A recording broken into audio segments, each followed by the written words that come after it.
Hindi ka karapat-dapat sa anak ko, Alona. Sigaw ni Doña Beatriz habang itinulak sa harap ng lahat ang kahera niyang manugang. Kung gusto mong kumain, doon ka sa plato ng aso. Doon ka nababagay. Halakhaka ng mga pinsan at kapatid ni Ramon. Habang si Ramon naman mismo ay nakayuko. Walang magawa. Nanginginig ang kamay ni Alona ng buhati ng kutsara. Halos lumuha sa kahihiyan. Ngunit sa gitna ng tawanan, biglang bumukas ang malalaking pinto ng mansyon. Dumating ang pinakamayamang bisita. Isang babaeng makapangyarihan na tumitig kay Alona. Nanigas ang lahat nang marinig ang mabigat niyang tinig. Bakit suot mo ang kwintas na iniwan ko noon sa anak ko? Bago ka pa lang sa channel neto, ibang kwento ni Ate Jane, istorya mo, ikwento ko. Huwag kalimutang pindutin ang notification bell at subscribe button.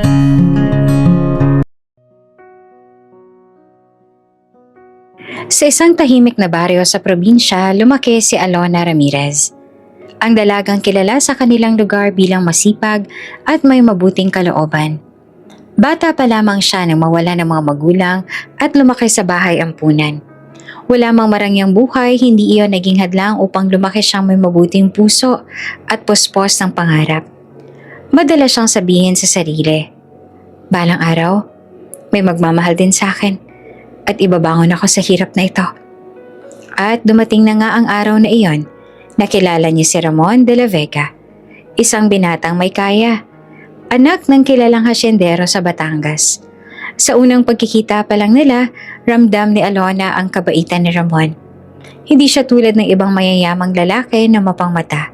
Sa halip, simple lamang ang kanyang kilos at marunong makisama kahit sa mga taong hindi kapantay ng estado. Unti-unting nahulog ang loob ni Alona at ganoon din si Ramon sa kanya. Paglipas ng ilang buwan ng panliligaw, pinakasalan siya ni Ramon sa kabila ng pagtutol ng ina nitong si Doña Beatriz de la Vega. Para kay Doña Beatriz, isang kahinaan ang magkaroon ng manuga na galing sa dukhang pamilya. Hindi niya matanggap na ang anak niyang pinag-aral sa ibang bansa, ang lalaki na tagapagmana ng kanilang mga lupain at negosyo, ay papato lamang sa isang babaeng kahera, sa isang maliit na tindahan. Ramon, iniinsulto mo ba ako? Galit na tanong ni Doña Beatriz nung una niyang ipinakilala si Alona. Hindi, Mama. Si Alona ang babaeng mahal ko. Mariin na sagot naman ni Ramon. Hawak ang kamay ni Alona na nanginginig sa kaba. Tiningnan lamang siya ng Donya mula ulo hanggang paa, tapos ay ngumisi ng mapangmata. Ito ang babaeng ipapakilala mo magiging asawa mo? Ang babaeng mukhang walang kaklas-klas? Nasaktan si Alona sa narinig, ngunit pinili niyang manahimik. Sa halip na sagutin ay pinanghawakan niya ang kamay ni Ramon ng mas mahigpit. Para kay Alona, sapat na ang pagmamahal ng asawa upang mapaglaban ang anumang insulto. Ngunit nagsisimula pa lamang ang kanyang kalbaryo. Paglipat niya sa malaki at marangyang mansyon ng pamilya de la Vega, ramdam ni Alona ang malamig na pagtanggap ng lahat. Mula sa mga kapatid ni Ramon na halos hindi siya kinakausap, hanggang sa mga pinsan na palaging nakatingin na para bang kinukutya siya. Ngunit higit sa lahat, si Doña Beatriz ang pinakamalupit. Kung gusto mong manatili dito, kailangan mong malaman ang lugar mo, Alona. Matalim na sabi ng Donya isang gabi habang nagdi-dinner sila. Hindi porket asawa ka ng anak ko ay magiging kapantay ka na namin. Tandaan mo, isa ka lang hampas lupa na nakapulot ng ginto. Pinilit ngumiti ni Alona kahit nangingilid ang luha. Nasanay siyang tiisin ang pangungutya. Ngunit iba ang sakit kapag galing ito sa taong dapat ay tumanggap sa kanya bilang ina. Si Ramon, bagamat nagtatangkang ipagtanggol ang asawa, ay madalas na nauuwi sa pananahimik. Ayaw niyang mas lumala pa ang galit ng kanyang ina, kaya't pinili niyang manahimik o umiwas sa diskusyon. At dito nagsimulang mabasag ang matibay na paninindigan. Sa tuwing mag-isa si Alona sa silid nilang mag-asawa, naaalala niya ang mga panahong simple lang ang lahat. Noong nasa maliit pa silang apartment na sila'y nagsisimula. Masaya na sila sa tinapay at kape basta't magkasama. Ngunit nang pumasok siya sa mundo ng mga De La Vega, unti-unti siyang nadudurog sa bigat ng kanilang paningin at mapanghusgang salita. Madalas siyang tanungin si Ramon, "Ram, tama ba itong ginagawa natin? Baka hindi talaga ako karapat-dapat dito." Ngunit palagi siyang sinasagot ni Ramon ng, "Mahal kita, Alona. Ikaw ang pinili ko. Huwag mong isipin ang sasabihin ng iba." At sa bawat yakap ng asawa, nakakahanap siya ng lakas. Ngunit sa likod ng mga matatamis na salita, hindi niya maitatago ang takot. Takot na baka tuluyan siyang lamunin ng puot at galit ni Doña Beatriz. Isang hapon, habang naglalakad si Alona sa hardin ng mansyon, tinawag siya ni Doña Beatriz. Nakaupo ang Doña sa malambot na upuan. Hawak ang baso ng alak at nakatingin sa kanya na parang tinitingnan ang isang basahan. "Alona," malamig na sabi ng Doña, "alam mo ba kung bakit hindi kita matanggap?" Umiling si Alona, pilit na nakangiti. "Hindi po, Ma. Dahil wala kang pedigree. Wala kang pinanggalingang marangal na pamilya. Isa ka lang hamak na ulila. Ang lahi namin na hindi basta-bastang nadudungisan ng kusino lang." Hindi nakasagot si Alona. Parang tinutusok ng karayom ang bawat salita ng Doña sa kanyang puso. Ngunit pinilit niyang ngumiti dahil alam niyang iyan lang ang paraan para hindi siya tuluyang mapahiya. Ngunit sa kabila ng lahat ng sakit, nananatili si Alona sa tabi ni Ramon. Sa puso niya, may lihim siyang pangako. Balang araw, mapapatunayan ko na hindi pera o pangalan ang basehan ng pagkatao ng isang tao. Mapapatunayan ko na karapat-dapat akong mahalin at igalang. At iyon ang magiging simula ng kanyang mahabang paglalakbay. Isang mapait na simula na hahantong sa paglalantad ng matagal na lihim, paghihigante ng tadhana at muling pagkabuo ng isang pamilyang matagal na pinaghiwalay ng kasinungalingan. Makalipas ang ilang buwan mula nang lumipat si Alona sa mansyon ng mga De La Vega, unti-unti niyang naramdaman na hindi lamang salita at malamig na tingin ang ipapalasap sa kanya ni Doña Beatriz. Sa bawat araw na lumilipas, parang itinuring siyang hindi manugang, kundi isa lamang sa mga kasambahay. Kung hindi man, mas mababa pa. Isang umaga, nagising si Alona na malakas sa katok sa kanilang silid. Pagbukas niya ng pinto, naroon ang isa sa mga katiwala. "Ma'am Alona, pinapatawag po kayo ng Doña. Nasa kusina daw po siya." Kabado siyang bumaba. Sa kanilang tahanan, dati siya ang laging gumigising ng maaga para magluto at maglinis. Ngunit ngayong nasa mansyon na siya, alam niyang may mga kasambahay na gumagawa nito. Ano pa kaya ang gusto sa kanya ng biyanan? Pagdating sa kusina, nadatnan niya si Doña Beatriz na nakaupo sa malambot na upuan. Hawak ang tasa ng kape. At may tinging parang matalim na kutsilyo. Nakatayo sa paligid ang mga kasambahay at halatang natatakot. "Alona," matalim na tawag ng Doña. "Alam mo ba kung bakit ka narito?" "Hindi po, mahinang tugon ni Alona. Ngumisi si Doña Beatriz, malamig at mapanlait. "Kung hindi mo pa alam, hindi sapat na maging asawa ka lang ng anak ko. Dito sa mansyon, dapat ay marunong ka rin kumilos ng gaya ng dati mong ginagawa. Maglaba, maglinis, magsilbi. Hindi porket may apelidong De La Vega ka na, ay pwede ka nang umupo at magpalamig. Hindi ka kasing taas ang antas namin. Kaya, itinuro niya ang mop at timba. Simulan mo nang linisin ang sahig. Dito, sa harap nila." Nagulat ang mga kasambahay. Hindi nila alam kung ano ang gagawin. Kakaiba ang utos ng Doña at alam nilang hindi ito tama. Ngunit wala silang lakas ng loob para sumuway. Tahimik na kinuha ni Alona ang mop at sinimulang linisin ang marmol na sahig. Ramdam niya ang titig ng lahat, lalo na ang mga pinapabura ni Doña Beatriz na mga pinsan ni Ramon na naroon din at tila nanonood ng palabas. "Ang galing, hindi ba?" Biro ng isa sa mga pinsan. Ang asawa ng hasyendero nagmamap ng sahig. Parang nasa tamang lugar nga siya. Halakhakan pa ang sumunod. Tinusok ng bawat tawa ang puso ni Alona, ngunit pinili niyang manahimik. Habang pilit niyang pinupunasan ang sahig, nararamdaman niya ang bigat ng luha na gustong kumawala. Ngunit pinigilan niya ito. Ayaw niyang ipakitang talunan siya. Isang gabi, sa gitna ng hapunan, nagsimula na namang maghagis ng insulto si Doña Beatriz. "Alona!" Malakas niyang sabi kaya't napalingon ang lahat sa lamesa. "Alam mo bang hindi ka bagay dito? Tingnan mo nga ang sarili mo. Paano ka magiging asawa ng anak ko? Kung mukha mo pa lang ay tindera ng isang isda sa palengke." Napayuho si Alona. Sa gilid niya, ramdam niya ang kaba ni Ramon. Tila ba gusto ko magsalita ngunit piniling manahimik. "Kung tutuusin," patuloy pa ng Donya, "dapat pasasalamat ka na lang at pinakasalan ka ng anak ko. Dahil kung hindi, baka hanggang ngayon ay naghuhugas ka lang ng pinggan sa tindahan. Dito, kahit papaano ay kumakain ka sa isang mamahaling mesa. Ngunit tandaan mo." Tumigil siya sandali at tiningnan si Alona mula ulo hanggang paa. Ang isang hamak ay mananatiling hamak. Natahimik ang lahat. Tanging tunog ng kubyertas lamang at mahihinang buntong hininga ang naririnig. Ngunit sa loob ay si Alona, tila may nag-aapoy sa sakit. Pagkatapos ng hapunan, nagkulong si Alona sa kanilang kwarto. Nakaupo siya sa gilid ng kama, nakayakap sa sarili, at doon ay tuluyang bumigay ang luha. Bakit ganito? Akala ko kapag mahal ako ni Ramon, sapat na yon.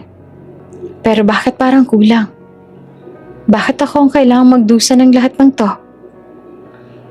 Pumasok si Ramon, halatang nag-aalala. Umupo ito sa tabi niya at hinawakan ng kamay niya. "Alona, pasensya ka na. Alam kong mali ang ginawa ni Mama." "Ram, bakit ka tahimik kanina? Bakit hindi mo wala ako pinagtanggol?" Humagulhol na tanong ni Alona. Hindi agad nakasagot si Ramon. Sa halip niyakap niya si Alona ng mahigpit. "Hindi ko alam kung papaano. Ayoko mas lumala pang galit ni Mama. Pero mahal kita.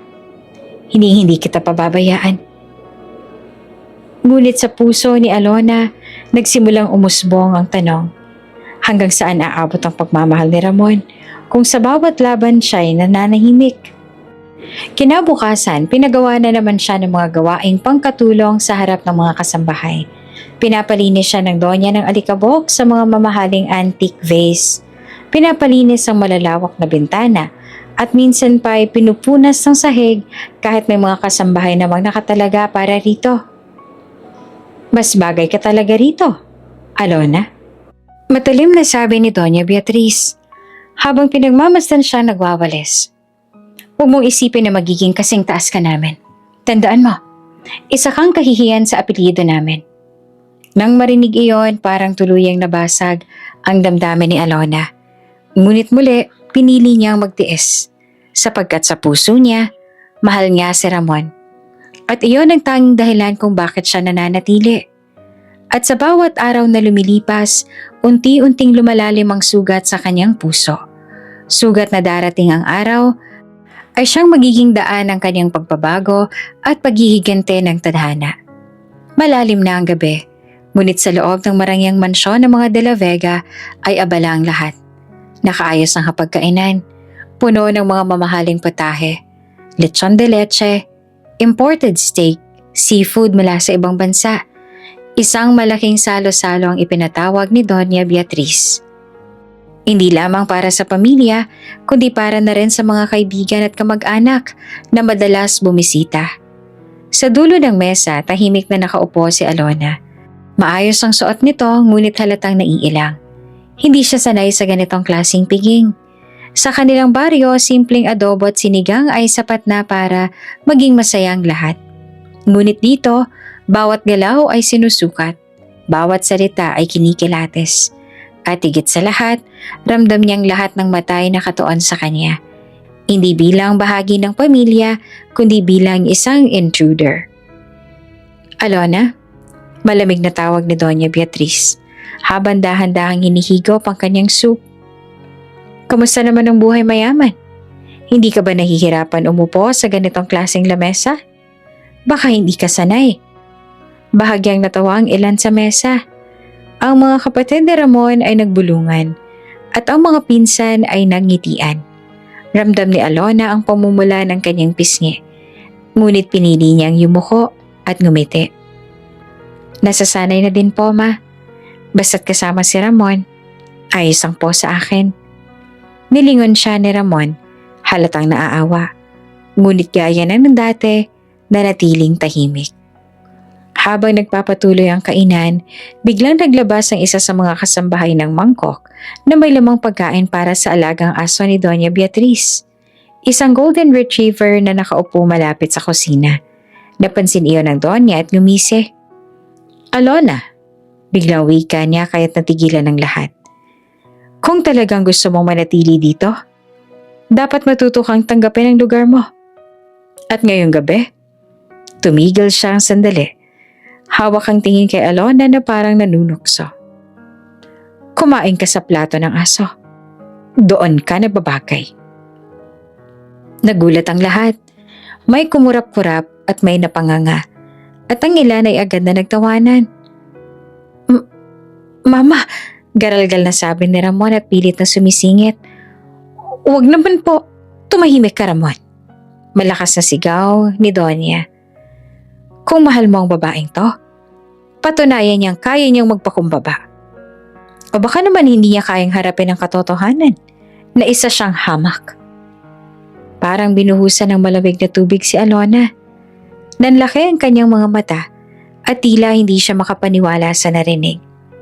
Tiningnan niya si Ramon, umaasang ipagtatanggol siya nito. Ngunit nakayuko lamang ito. Hawak ang tinidor at walang masabi. Ang mga pinsan at kapatid ni Ramon ay nagsimulang magbulungan. Bagay na bagay sa kanya yon. Tama, para siyang aso na pumasok sa mansyon. At sabay-sabay silang nagtawanan. Nanginginig ang kanyang kamay habang pinagmamasdan ang mangkok na inalapag ng kasambahay sa kanyang harapan. Amoy na amoy niya ang halong beef stew at kanin na para sana sa aso. Narinig niya ang pagtatawa ng mga tao sa paligid. Ramdam niya ang bigat ng bawat titig na nag-aabang kung tatanggi ba siya o susunod. Kung tatanggi siya, baka lalong mapahiya si Ramon. Kung susunod naman siya, mawawasak ang kanyang dignidad. Ngunit sa huli, pinili niyang isakripisyo ang sarili. Dahan-dahan niyang kinuha ang kutsara at isinubo ang pagkain mula sa mangkok ng aso. Tahimik ang buong mesa sa loob ng ilang segundo bago sumabog ang halakhakan. Tingnan niyo, totoong aso nga siya. Hindi ko akalaing gagawin niya. Ramdam ni Alona ang pagtulo ng luha sa kanyang pisngi. Ngunit pinilit niyang manatiling matatag. Para kay Ramon, para sa pagmamahal ko sa kanya. Paulit-ulit niyang iniisip habang pinapasan ang kahihiyan.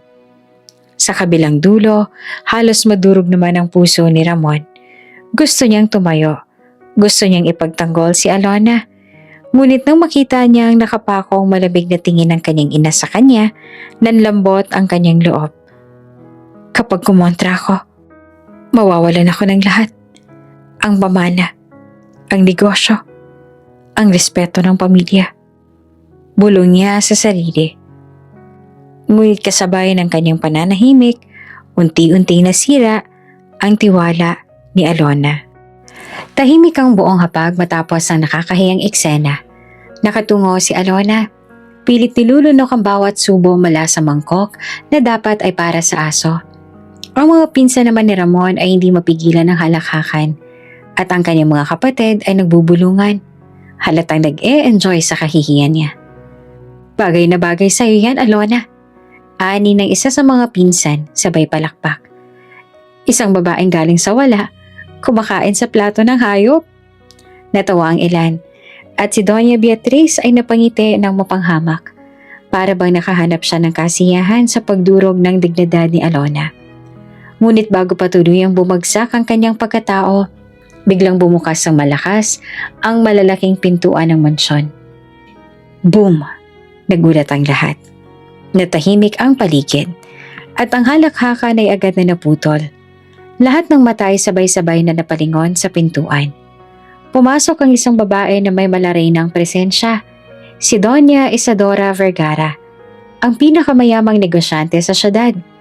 Nakasuot siya ng eleganteng itim na gown na kumikislap sa ilalim ng chandelier. May kasamang dalawang alalay na agad tumigil sa gilid.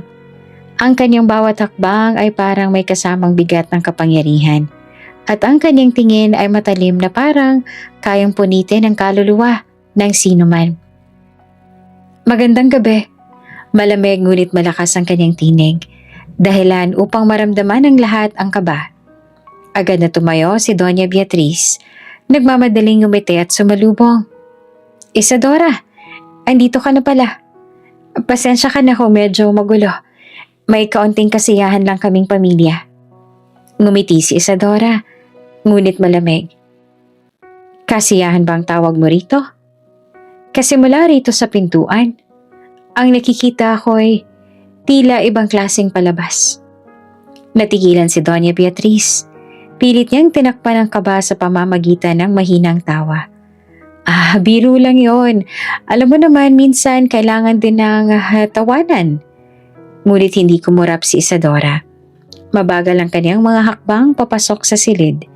Ang lahat ng bisita ay tahimik na nakatingin. Ang kanilang mga ngiti at halakak kanina ay napalitan ng kaba.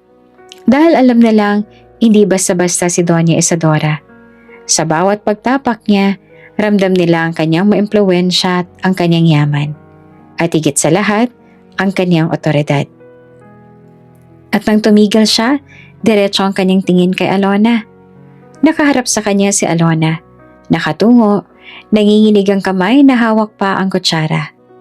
Nakikita ni Isadora ang pangingilid ng luha, ang pamumula ng pisngi, at ang katahimikan ng isang babaeng wala nang ibang magawa kundi sundin ang nakatataas. Naramdaman ni Alona na para bang hinuhubaran siya ng tingin ni Isadora. Hindi niya alam kung kahihiyan ba o awa ang nasa mga mata nito. Ngunit ramdam niyang mabigat. Walang nagsalita. Ang mga pinsan at kapatid ni Ramon ay biglang natahimik, nag-iwas ng tingin. At hindi na makatawa. Ang mga kasambahay ay nakatayo sa gilid.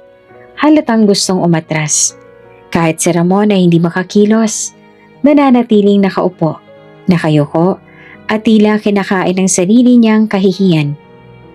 Beatriz, biglang sabi ni Isadora, hindi inaalis ang tingin kay Alona. Ano itong pinapasukan ko? Anong klaseng hapunan ito? Nagpumilit ngumiti si Doña Beatriz. Isadora, gaya ng sabi ko, biro lang ito, wala kang dapat ipag-alala. Hindi mo kailangang... Biro? Malamig na putol ni Isadora. Biro ba ang tawag mo sa pagpapahiya sa isang babae sa harap ng lahat? Biro ba ang pagpapakain sa kanya ng pagkain ng aso? Hindi nakapagsalita si Doña Beatriz. Ang kanyang mga labi ay nanginginig.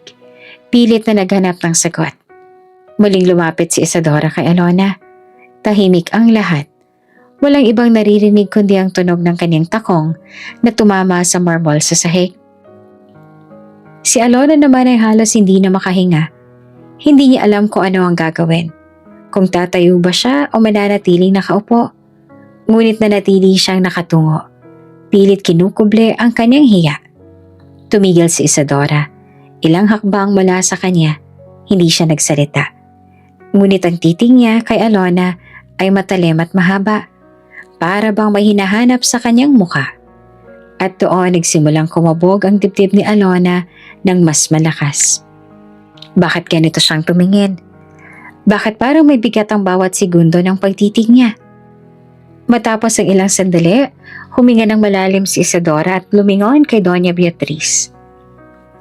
Kung ito ang klase ng pagtrato ninyo sa mga tao sa bahay na ito, marahil ay hindi na ako dapat magtagal pa dito. Napatulala ang lahat. Si Doña Beatriz ay napakapit sa upuan. Hindi siya makapagsalita. Si Isadora naman ay muling tumingin kay Alona bago siya tuluyang naupo sa kabilang dulo ng mesa. Hindi siya nagsalita. Ngunit sapat na ang kanyang presensya upang maramdaman ng lahat na may mali sa naganap.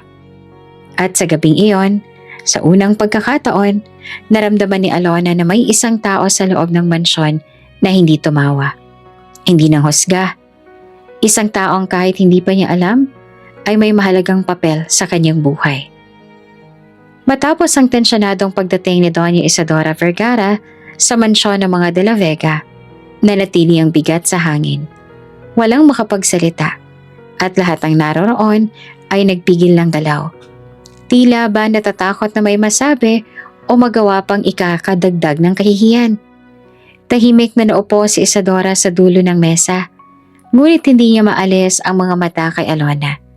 Nakikita niya kung paanong nanginginig ang mga kamay ng dalaga habang dahan-dahang inilalapag ang kutsara sa tabi ng mangkok ng aso. Ang luha nito ay bahagyang bumakat sa gilid ng kanyang pisngi, ngunit pinilit pa rin manatiling tuwid at hindi tuluyang bumigay. Para kay Isadora, may kakaibang kirot sa kanyang puso na matagal niya nang hindi nararamdaman. Isa itong pamilyar na kirot. Parang may matagal nang nawalang bahagi ng kanyang buhay na biglang bumalik sa alaala. Hindi na nakatiis si Isadora. Mabagal siyang tumayo mula sa upuan. Ang tunog ng kanyang takong ay umaalingaw-ngaw sa marmol na sahig. Dahilan para ang lahat ng bisita ay mapatingin sa kanya. Isadora, tawag ni Doña Beatriz na halatang kabado. Baka gusto mong ipagpatuloy na lang natin ang pagkain. Hindi naman kailangan pang palakihin. Ngunit hindi siya pinansin ni Isadora. Diretso siyang lumapit kay Alona. Ang kanyang matalim ngunit mabigat na titig ay hindi maalis sa mukha ng dalaga. Si Alona naman ay halos hindi na makahinga. Hindi niya alam kung tatayo ba siya bilang paggalang o mananatiling nakaupo. Sa huli, nanatili siya nakaupo, nakayuko at pinipigilan ang pag-iyak. Paglapit ni Isadora, huminto siya sa harap ni Alona. Dahan-dahan niyang tinaas ang baba ng dalaga gamit ang kanyang hintuturo. Nagulat si Alona at napilitan siyang tumingin ng diretso sa mga mata ng makapangyarihang babae. At doon, para bang tumigil ang oras para kay Isadora. Nakita niya ang mga mata ni Alona. Ang parehong uri ng titig na matagal niya nang hinanap. Ang parehong mga mata na nakita niya noon sa isang sanggol na nawala sa kanya sa gitna ng unos ng kanyang buhay. Napalunok siya. Pilit pinipigilan ng sarili. Ngunit nang bumaba ang kanyang paningin, doon niya napansin ang kumikislap na bagay sa leeg ng dalaga. Isang maliit na pendant na hugis puso. May ukit na simbolo sa gitna. Natigilan si Isadora. Halos mawalan siya ng hininga. Hindi. Imposible. Bulong niya sa kanyang isip. Ilang dekada na ang nakalipas, siya mismo ang pumili at nagpagawa ng pendant na iyon para sa kanyang anak na babae. Ang anak na nawala sa kanya sa murang edad dahil sa isang trahedya. Akala niya hindi niya na ito makikita pang muli. Ngunit ngayon, nakasabit ito sa leeg ng isang babaeng pinapahiya sa harap niya. Mabilis ang kabog ng kanyang dibdib. Para siyang dinurog na magkahalong emosyon, pagkagulat, tuwa, at matinding takot na baka ilusyon lang ang lahat ng ito. Alona, tama? Mahina ngunit nanginginig ang tinig ni Isadora. Tumango si Alona, hindi maintindihan ang tanong. Opo, ako po si Alona. Lalo pang lumalim ang tingin ni Isadora. Saan ka nagmula? Saan mo nakuha ang kwenta sa suot mo? Sino ang iyong mga magulang? Nagulat si Alona. Hindi siya sanay na tinatanong ng ganoon ng isang bisita. Ngunit bago pa siya makasagot, sumagot din agad si Doña Beatriz. Isadora, bakit ka ba nagtatanong ng ganyan? Isa lang yung babae na pinulot ng anak ko sa kung saang baryo. Wala nang halagang pinagmulan niya. Kung tutuusin nga baka gawa-gawa lang ang pangalan niyan. Matalim ang naging tingin ni Isadora kay Beatriz, ngunit hindi siya nagsalita. Sa halip, muli niyang ibinalik ang kanyang mga mata kay Alona. Naramdaman ni Alona ang tensyon. Hindi niya alam kung bakit ganoon na lamang ang pagtitig ng pinakamakapangyarihang babae sa syudad sa kanya. Parang may hinahanap ito. Parang may nakikita ito na hindi niya maintindihan. Pasensya na po, Donya. Mahina niyang sambit. Nanginginig ang tinig. Ako po ay lumaki sa ampunan. Hindi ko po kilala ang tunay kong mga magulang. Itong kwintas, ito na lang po ang alaala ko sa aking mga magulang. Parang may sumabog na emosyon sa dibdib ni Isadora nang marinig iyon. Tumayo siya ng tuwid. Pinigilan ng sariling magpakita ng sobrang reaksyon. Ngunit sa kanyang puso, nagsimulang mabuo ang isang hinala na matagal niya nang iniwan sa nakaraan. Hindi na muli nagsalita si Isadora. Umupo siyang muli sa kanyang upuan. Ngunit ang kanyang mga mata ay nananatili kay Alona. Habang nagpapatuloy ang hapunan, wala na siyang ibang nagawa kundi titigan ang pendant na iyon. At paulit-ulit sa kanyang isip ay bumabalik ang mga alaala ng kanyang anak na nawala noon. At sa gabing iyon, nagsimula ang isang bagong kabanata. Hindi lamang sa buhay ni Alona, kundi sa puso rin ni Doña Isadora. Isang matinding hinala ang unti-unting bumalot sa kanyang isip. Siya na kaya? Siya na kaya ang anak kong matagal nang nawala? Tahimik ang hapagkainan matapos ang matalim na pagtitig ni Doña Isadora kay Alona. Hindi na nagbalik ang halakak na kanina'y parang musika sa mga tenga ng mga pinsan at kapatid ni Ramon. Sa halip ay pinalitan iyon ng bigat. Isang tensyon na halos humigop ng hangin sa loob ng silid. Si Alona nakaupo pa rin sa gilid ng mesa. Ramdam ang mga matang nakatutok sa kanya. Ngunit ang pinakamatindi ay ang titig ni Doña Isadora. Hindi iyon basta tingin ng pag-uusisa, kundi tingin na parang may hinahanap. May gustong alalahanin at may sinusuri sa bawat galaw niya. Biglang tumayo si Isadora. Ang kanyang tinig ay malamig ngunit mariin. Tama ng palabas na ito. Natigilan ang lahat, walang kumibo. Ang kutsara at tinidor ay dahan-dahang ibinaba ng mga bisita. At kahit ang aso ay tila nakaramdam ng pagbabago ng enerhiya, kaya't umupo na lamang sa tabi. Isadora, pilit nang umidi si Doña Beatriz, halatang hindi komportable. Ano bang ibig mong sabihin? Masaya pa tayo, hindi ba? Ngunit umiling si Isadora.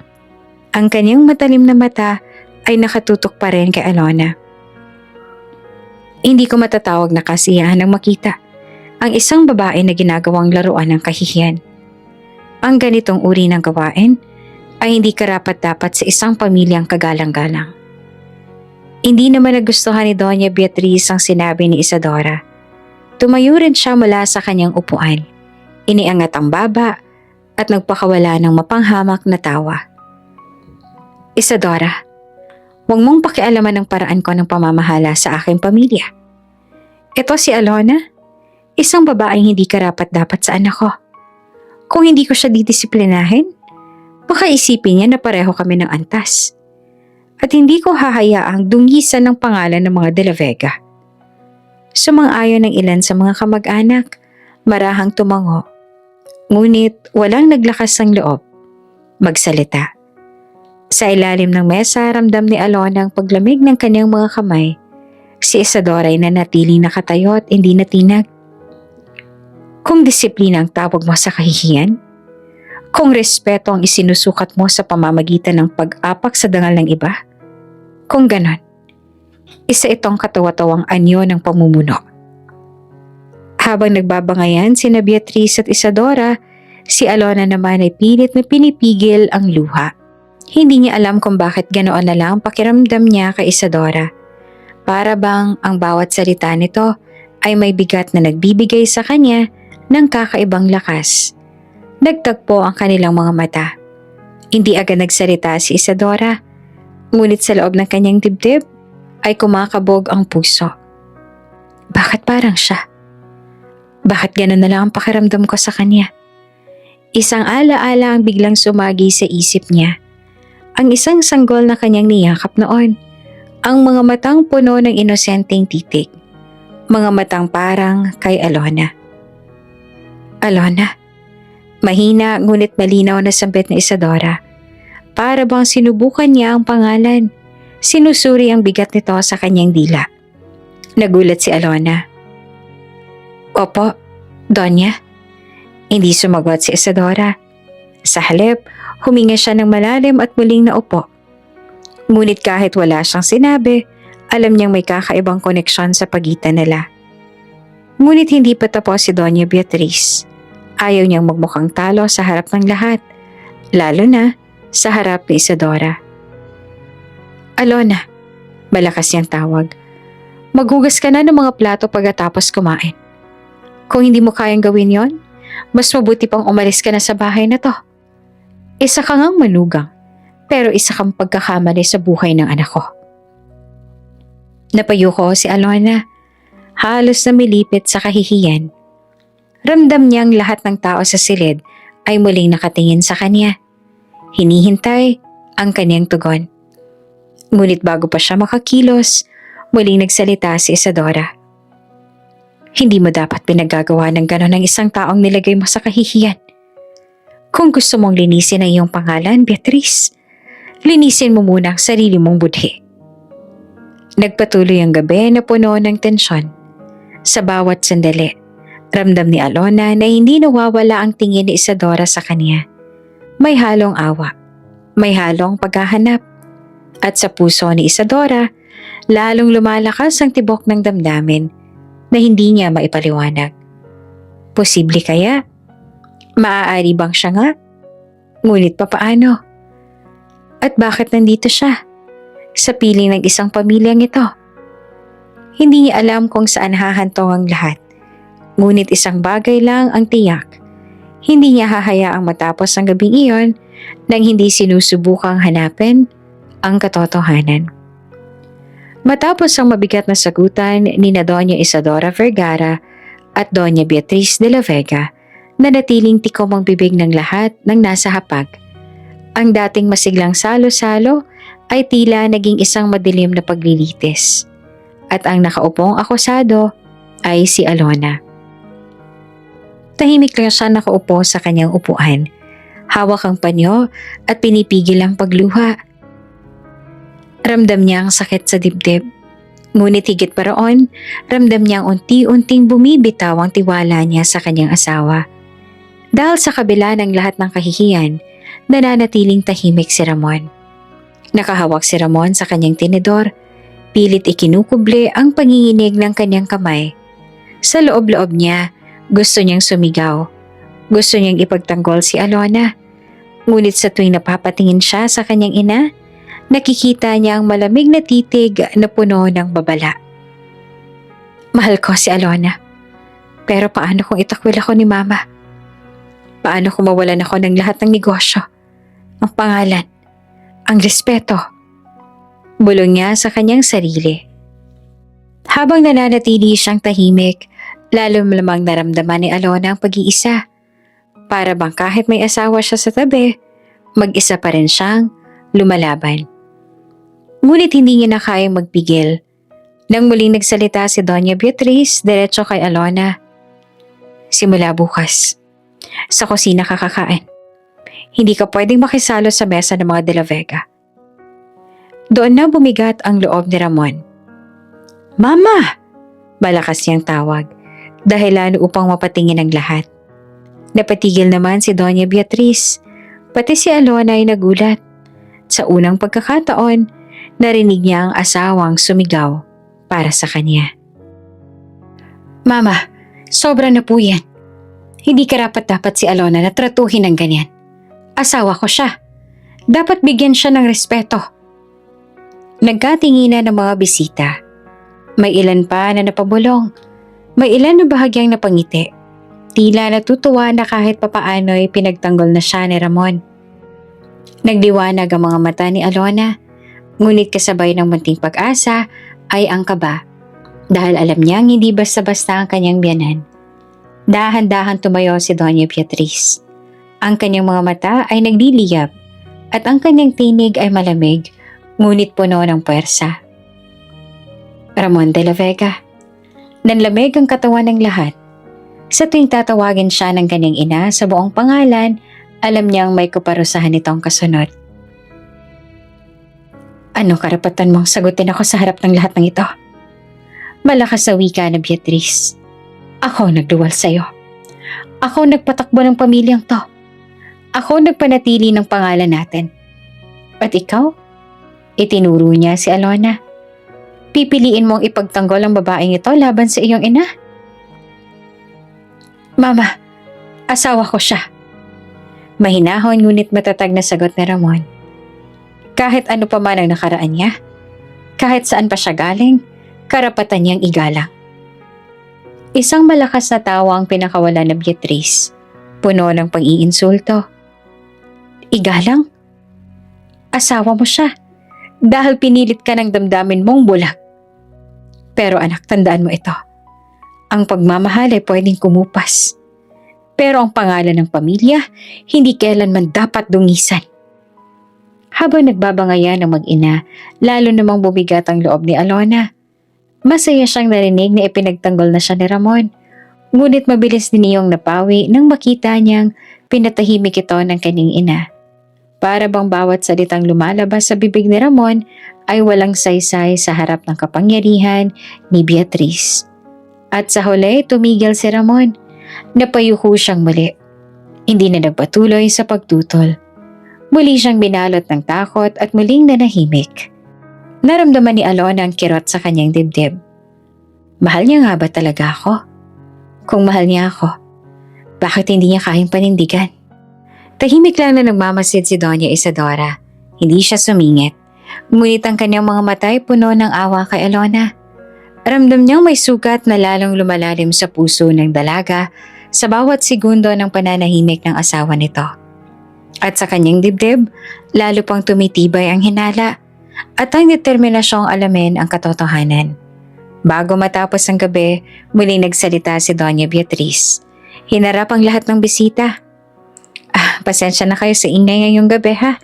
Pero tandaan ninyo, dito sa mansyon ng mga De La Vega, ako ang nasusunod. Walang sino man ang pwedeng sumalungat, kahit anak ko pa. Nang lingunin niya si Ramon, malamig ang kanyang titig. At ikaw, Ramon? Huwag mo nang uulitin ang ginawa mong ito. Hindi mo alam ang mga bagay na kayang mawala sa'yo kapag lumaban ka. Tahimik lang na tumango si Ramon. Nanginginig ang labi. Natapos ang salo-salo kaya pumasok na sila sa kanilang silid.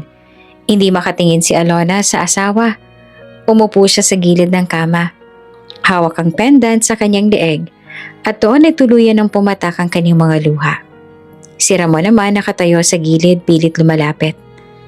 Alona, pasensya na. Natakot lang ako. Pero mahal na mahal kita. Ngunit hindi na sumagot si Alona. Tanging katahimikan ng kanyang isinukli. At sa gabing iyon, mas naramdaman niya ang bigat ng katotohanang mag-isa siyang lumalaban. Tahimik ang gabi sa mansyon ng mga De La Vega. Sa labas, kumikis na pa mga ilaw ng hardin at ang malamig na simoy ng hangin ay tila ba nagpapatahimik sa lahat ng kaguluhan na nangyayari noong hapunan. Ngunit sa loob ng puso ni Alona, walang katahimikang dumadalaw. Ang bawat salita, ang bawat halakhak ng mga pinsan at kapatid ni Ramon, at higit sa lahat, ang malamig na tinig ng kanyang biyanang si Doña Beatrice ay parang muling bumabalik sa kanyang isipan. Nakahiga si Ramon, mahimbing na natutulog, tila ba walang nangyari. Ngunit si Alona ay nakaupo sa gilid ng kama. Mahigpit na hawak ang kanyang pendant habang ang mga mata ay puno ng luhang pinipigil. Hindi niya alam kung hanggang kailan pa niya kakayanin ang lahat ng ito. Isang mahinang katok sa pinto ang pumunit sa katahimikan. Natigilan si Alona. Sa oras na iyon ng gabi, wala na sanang kumakatok pa. Dahan-dahan niyang binuksan ang pinto. At laking gulat niya nang makita ang figura ni Doña Isadora Vergara na nakatayo sa harap ng kanyang silid. Doña, halos pabulong niyang bate. Halatang nagulat. Tahimik lamang nang umiti si Isadora. Ngunit ang kanyang mga mata ay puno ng bigat. Pwede ba kitang makausap, Alona? Agad na tumango si Alona. at lumabas ng silid upang hindi magising si Ramon. Tahimik silang naglakad papunta sa isang maliit na veranda ng mansyon, kung saan tanaw ang hardin at ang sandaling katahimikan ng bumalot sa kanilang dalawa bago nagsalita si Isadora. Alona, gusto kitang makilala ng higit pa. Nagulat si Alona. Hindi niya akalaing lalapit ang pinakamakapangyarihang babae ng syudad upang makipag-usap sa kanya. Ako po? Wala naman po akong espesyal na maibabahagi. Isa lang po akong simpleng babae. Ngumiti lang si Isadora, ngunit may lungkot sa kanyang mga mata. Walang babaeng simple, iha. Lahat tayo may pinagmulan. Gusto kong malaman, saan ka nagmula? Sino ang iyong mga magulang? Napalunok si Alona.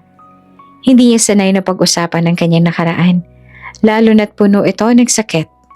Ngunit sa malamig at sabay mainit na titig ni Isadora, nakaramdam siya ng kakaibang seguridad. Donya, nagsimula siya sa mahinang tinig.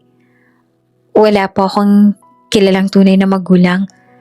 Bata pa lang po ako, iniwan ako sa isang ampunan. Doon na po ako lumaki hanggang sa nagbinat at nagdalaga. Ang tanging alam ko lang, isang matandang madre raw ang nakakita sa akin sa labas ng kumbento, nakabalot sa lumang kumot. Habang nagsasalita si Alona ay napapikit si Isadora. Parang may sumiksik na alaala sa kanyang isipan. Nagpatuloy si Alona, bagamat nanginginig ang boses. Hindi po ako nagkaroon ng pagkakataong makilala kung sino ang nanay ko. Lumaki akong tinutukso sa ampunan. Isinasabihan na wala akong halaga, na wala akong pinagmulan. Kaya po marahil, natuto na ako magtiis at magpakumbaba. Wala po akong ibang inaasahan kundi ang sarili ko. Natigilan siya at saglit na tumingin kay Isadora. Kaya noong minahal ako ni Ramon, naniwala akong sapat na yon para magkaroon ng saysay ang buhay ko. Mabilis ang kabog ng dibdib ni Isadora. Habang pinapakinggan niya ang bawat salita ni Alona, lalo siyang nakukumbinsi na hindi ito basta pagkakataon lang. Ang kwento ng pagkaulila, ang pendant na nakita niya kanina, at ngayon ang aura ng dalaga, lahat ng ito ay tila peraso ng palaisipan na matagal niya nang hinahanap. Muling nagsalita si Isadora, mahina at puno ng emosyon. Alona, kung sakaling dumating ang araw na malaman mo kung sino ang tunay mong ina, handa ka bang tanggapin siya? Nagulat si Alona sa tanong. Po, bakit niyo po tinatanong yan? Ngumiti si Isadora, pilit na ikinukuble ang kanyang damdamin. Wala lang, iha. Minsan kasi ang buhay ay puno ng hiwaga. Hindi natin alam kung anong ibibigay ng tadhana. Tumango lamang si Alona, ngunit sa kanyang puso ay may kakaibang pintig. Para bang ang tanong na iyon ay hindi basta tanong lang, kundi isang paalala na may darating na pagbabago sa kanyang buhay. Sandaling natahimik ang dalawa. Ang malamig na simoy ng hangin mula sa hardin ay dumaan sa kanilang paligid. Si Isadora ay patuloy na nakatingin kay Alona at sa kanyang dibdib, ramdam niyang mas lalong lumalakas ang kanyang hinala. Ngunit hindi pa ito ang tamang oras. Kailangan niyo munang magtiis at maghintay ng tamang pagkakataon upang alamin ang buong katotohanan. Samantalang si Alona naman ay nakaramdam ng kakaibang aliw. Sa unang pagkakataon mula nang siya'y pumasok sa mansyon, naramdaman niyang may isang tao na tunay na nakinig at nagmalasakit sa kanya. Bago matapos ang kanilang pag-uusap, hinawakan ni Isadora ang kamay ni Alona. Mahigpit, ngunit puno ng lambing. Alona, tandaan mo ito. Huwag mong hayaan na wasakin ng kahit sino ang dangal mo. Huwag mong kalimutan na may halaga ka. Higit pa sa iniisip nila. Napaluha si Alona at dahan-dahang tumango. Maraming salamat po, Donya. Hindi ko po alam kung bakit kayo ganito sa akin. Pero salamat. Kailangan ko po ng mga salitang yan. Ngumiti si Isadora. Ngunit sa likod ng ngiting iyon ay may lihim na pangako. Isang pangakong gagawin ng lahat upang alamin kung totoo ang kanyang hinala. Na ang babaeng ito at si Alona ay baka nga ang matagal niya nang nawawalang anak. At sa gabing iyon, nagsimula ang mas malalim na ugnayan sa pagitan ng dalawang babae. Isa'y ina na matagal nang nagdurusa sa pagkawala at ang isa'y anak na matagal nang naghahanap ng pagmamahal. Kinabukasan, tila walang nangyari sa mansyon ng mga De La Vega. Ang mga ilaw ay muling kumislap, ang mga kasambahay ay abala, at si Doña Beatriz ay nakaupo sa veranda. Umiinom ng kape na parang siya ang reyna ng lahat. Ngunit sa likod ng katahimikan, may isang taong hindi mapakali, si Doña Isadora Vergara. Hindi siya nakatulog buong gabi. Sa bawat pag-idlip niya, muling bumabalik sa kanyang isipan ang mukha ni Alona. Ang mga matang puno ng lungkot, ngunit may ningning na hindi niya maipaliwanag. At higit sa lahat, ang pendant na nakita niya kagabi. Hindi iyon ordinaryong alahas. Iyon ay tanda ng isang anak na matagal niya nang nawawala. Hindi ako pwede magpadala sa erosyon. Bulong niya sa sarili. Kailangan kong malaman ang katotohanan. Kinaumagahan, tahimik siyang nakipagkita sa kanyang pinagkakatiwalaang investigator, si Arturo, isang veteranong private detective na maraming taon nang naglilingkod sa kanya. Arturo, mahigpit niyang bilin. May babae sa mansyon ng mga De La Vega. Ang pangalan ay Alona. Gusto kong malaman ang lahat tungkol sa kanya. Kung saan siya ipinanganak, saan siya lumaki, sino ang mga magulang niya, lahat. At gawin mo itong lihim, walang makakaalam. Tumango si Arturo. Maaasahan niyo po ako, Donya. Sa loob ng ilang araw dadaling ko sa inyo ang buong impormasyon. Ngumiti si Isadora. Ngunit sa loob niya ay nagdarasal siya. Panginoon, kung siya nga, ipakita mo sa akin ang katotohanan. Ngunit hindi alam ni Isadora na sa malalaking pader ng mansyon, may mga matang laging nakabantay para kay Doña Beatriz. Isa sa mga katiwala, si Crisanto, ang nakarinig sa pakikipag-usap ni Isadora kay Arturo sa telepono. At gaya ng utos sa kanya, agad niya itong ipinaabot kay Beatriz. Donya, bulong ni Crisanto habang nag-aabot ng kape. Narinig ko po. Si Doña Isadora nag-utos ng investigasyon tungkol kay Alona. Pinahanap niya ang pinagmula ng babae. Nanlaki ang mga mata ni Beatriz, ngunit agad itong napalitan ng mapanuksong ngiti. Kaya pala ganyan ang tingin niya kagabi. Hinihinala niyang espesyal ang babaeng yon. Huwag siyang mag-alala. Ako mismo magtitiyak na wala siyang makikitang koneksyon. Kinabukasan, lihim na ipinatawag ni Beatriz ang pinsan niyang si Eduardo, isang opisyal na may impluwensya sa civil registry. Eduardo, malamig niyang utos. May kailangan akong pabor. May babaeng nagngangalang Alona Ramirez. Gusto kong siguraduhin mo na kapag may nag-imbestiga tungkol sa kanya, lalabas na wala siyang koneksyon kahit kanino. Gumawa ka ng packing records kung kinakailangan. Gumisi si Eduardo. Kung iyon ang gusto mo, Beatriz, madaling ayusin yan. Sa papeles, magiging ordinaryo lang siya. Isang ulila na walang kaugnayan sa kahit sinong kilalang pamilya. Magaling, sagot ni Beatriz. Hindi ko hahayaang maagaw ng kahit sino ang kapangyarihan ko, lalo na ng babaeng yan. Pagkalipas ng 3 araw, muling bumalik si Arturo kay Isadora, dala ang mga papeles. May dala siyang makapal na folder at ang kanyang mukha ay walang emosyon. Donya, maingat niyang sabi. Narito na po ang resulta ng investigasyon. Mabilis na binuksan ni Isadora ang mga papeles.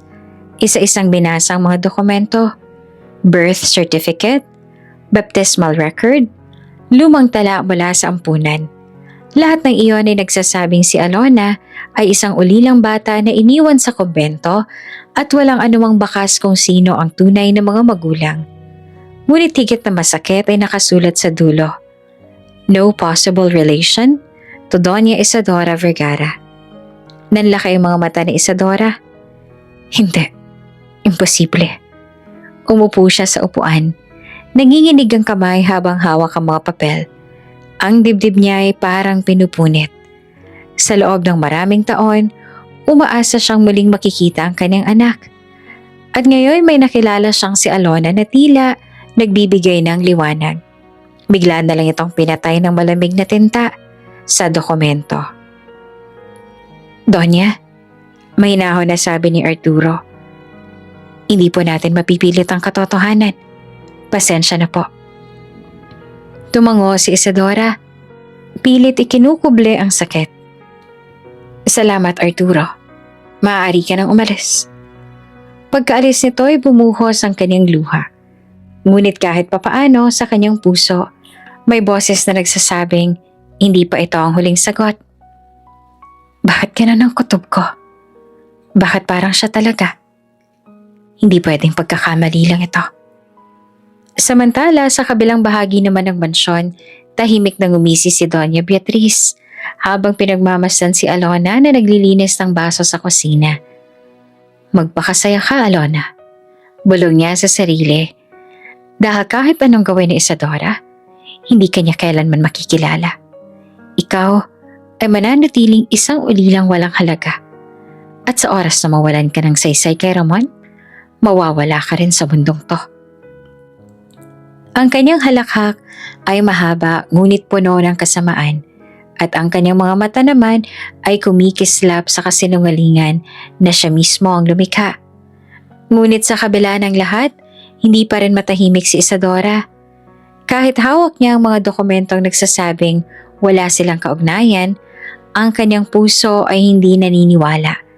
Sa tuwing makikita niya si Alona, lalo na ang pendant na suot nito, lalong lumalakas ang kanyang paniniwala. At sa loob niya, lihim siyang nagpasya. Hindi pa ito ang katapusan. Hahanapin ko pa rin ang katotohanan. At kung totoo ang kutob ko, walang makakapigil sa akin. Mabigat ang sumunod na araw para kay Doña Isadora Vergara. Sa bawat oras na nakikita niya si Alona, lalo niyang nararamdaman ang bigat sa kanyang puso. Kahit hawak niya ang mga dokumento na nagsasabing wala silang koneksyon, ay hindi siya mapalagay. Ang bawat titig, bawat galaw ng dalaga, at ang pendant na suot nito ay tila ba sumisigaw ng katotohanan na pilit tinatanggihan ng mga papel. Ngunit higit pa sa kanyang hinala, hindi niya na kayang tiisin ang nakikita niyang pang-aapi. Sa bawat hapagkainan, palaging may bagong paraan si Doña Beatriz upang ipahiya si Alona. Minsan, pinauupo ito sa dulo ng mesa. Minsan, pinagsisilbihan ng mga bisita na parang isa lamang kasambahay. Sa isang okasyon ng pamilya, nang makita niya si Alona na pinagtatawanan muli dahil sa maliit, ay tumayo si Isadora mula sa kanyang upuan. Dahilan upang maputol ang tawanan ng lahat. Ang kanyang malamig na tinig ay nag-echo sa buong silid. Tama na! Natigilan ang lahat. Ang mga pinsan ni Ramon ay nagbulungan at si Ramon mismo ay napatingin kay Isadora, halatang nagulat. Lumapit si Isadora kay Alona na nakatayo sa gilid ng mesa, hawak ang bote at alak at halos mangiyak-ngiyak. Hinawakan niya ito sa balikat at mariing tumingin sa lahat ng naroon. Alam ba ninyo kung gaano kahirap ang pinagdaraanan ng babaeng to? Araw-araw, sa mismong bahay na ito, tinatrato niyo siyang parang basura. Sa halip na tanggapin ninyo bilang asawa ng anak ninyo, ginagawa niyo siya ng kahihiyan sa bawat pagkakataon. Tahimik ang lahat. Ang bigat ng mga salita ni Isadora ay parang pako na tumutusok sa kanilang konsensya. Ngunit mabilis na tumayo si Doña Beatriz. Malamig ang tingin at puno ng galit. Isadora, tigilan mo na yan. Huwag ka nang makialam sa pamamahay ko. Kung paano ko dinidisiplina ang manugang ko, iyan ay karapatan ko bilang ina ng anak niya. Disiplina ba ang tawag mo riyan? Mariing tugon ni Isadora. Kung disiplina ang tawag mo riyan, sa pagpapakain sa kanya sa plato ng aso, sa pagpapahiya sa kanya sa harap ng lahat at sa pagturing na parang alipin. Kung ganon, isa itong kalupitan na hindi ko palalampasin. Ngumisi si Beatrice, isang ngising puno ng pananakot. At kung ipilit mong makialam, Isadora, ano sa palagay mo mangyayari sa ating negosyo? Tandaan mo, ang mga kumpanya natin ay magkakaugnay. Kapag pinahiya mo ako sa harap ng lipunan, ako mismong puputol ng lahat ng ugnayan natin. Wala ka makukuha sa akin. Nagulat ang lahat sa sinabi ni Beatrice. Ang kanilang negosyo, ang pinagsamahan ng dalawang matandang pamilya, ay matagal ng pundasyon ng kanilang kayamanan. Kung masisira iyon, malaki ang mawawala. Ngunit hindi natinag si Isadora. Kung iyon ang kapalit ng pagtindig para sa tama, handa akong tanggapin. Huwag mong isipin na matatakot ako sa banta mo, Beatrice. Ngunit lumapit si Beatrice at halos magkadikit na ang kanilang mga muka. Makinig ka, Isadora. Wala kang karapatan na diktahan ako kung paano ko ituturing si Alona. Wala kang karapatan dahil hindi mo siya kaano-ano. Isa lang siyang babae na nakisawsaw sa pamilya ko. Kung iniisip mong may espesyal siyang kaugnayan sa'yo, kalimutan mo na. Wala kang ebidensya. At kahit anong gawin mo, sisiguraduhin kong mawawasak siya bago mo pa makumpirma ang kahit anong hinala mo. Habang nagbabangaya ng dalawang matriarka, nakatayo lamang si Alona. Nanginginig, ramdam niya ang bawat salitang binitiwan ng kanyang biyanan. At sa bawat isa ay parang kutsilyong humihiwa sa kanyang puso. Wala kang halaga. Wala kang karapatan. Wala kang pinagmulan. Paulit-ulit sa kanyang isipan. Ngunit sa kabilang banda, narinig din niya ang tinig ni Isadora. Matatag at buo na parang nagsasabing hindi siya nag-iisa. Sa unang pagkakataon, nakaramdam si Alona ng kakaibang lakas. Hindi mula sa kanyang asawa, hindi mula sa kanyang pamilya, kundi mula sa isang estrangherang tila may nakikitang halaga sa kanya. Beatrice, mariin ang boses ni Isadora. Pwede mong ipagsigawan na wala akong karapatan, pero tandaan mo ito. Darating ang araw na hindi mo maitatagong katotohanan. Hindi mo kayang kontrolin ang lahat ng tao, kahit gaano ka pang kayaman. Ngumisi si Beatrice, malamig at mapanuksong ngiti. Tingnan natin, Isadora. Tingnan natin kung hanggang saan aabot ang tapang mo. Dahil sa labanang ito, ako ang may hawak ng lahat. Tumigil ang pagtatalo, ngunit naiwan ng bigat sa buong silid. Ang mga bisita ay tahimik na nagsiuwi. Hindi alam kung paanong tatanggapin ang nasaksihan. Si Ramon ay nananatiling nakayuko, walang masabi, at si Alona ay tahimik na lumisan patungo sa kanilang silid. Ngunit sa puso ni Isadora, lalo lamang tumibay ang kanyang paninindigan. Kung hindi siyang anak ko, bakit ganon ang nararamdaman ko? At kung siya nga, hindi ko hahayaan na patuloy siyang yurakan ni Beatrice. Makalipas ang ilang araw mula sa matinding sagutan ni na Doña Isadora Vergara at Doña Beatrice de la Vega, mas dumilim ang sitwasyon ni Alona sa loob ng mansyon. Para bang lalo siyang ginantihan ng kanyang biyanan. Ipinapakita na wala siyang ibang kapangyarihan kundi ang diktahan ng buhay ng kanyang manugang. Isang gabi sa hapagkainan, hindi pinagsilbahan si Alona ng pagkain. Habang ang lahat ay kumakain ng masasarap na putahe, siya ay walang laman ng pinggan. Pinagmamasdan niya ang mga kasambahay na halatang nahihirapan, ngunit natatakot na maglagay ng kahit kaunting kanin sa kanyang plato. Bakit ka nakaupo dyan?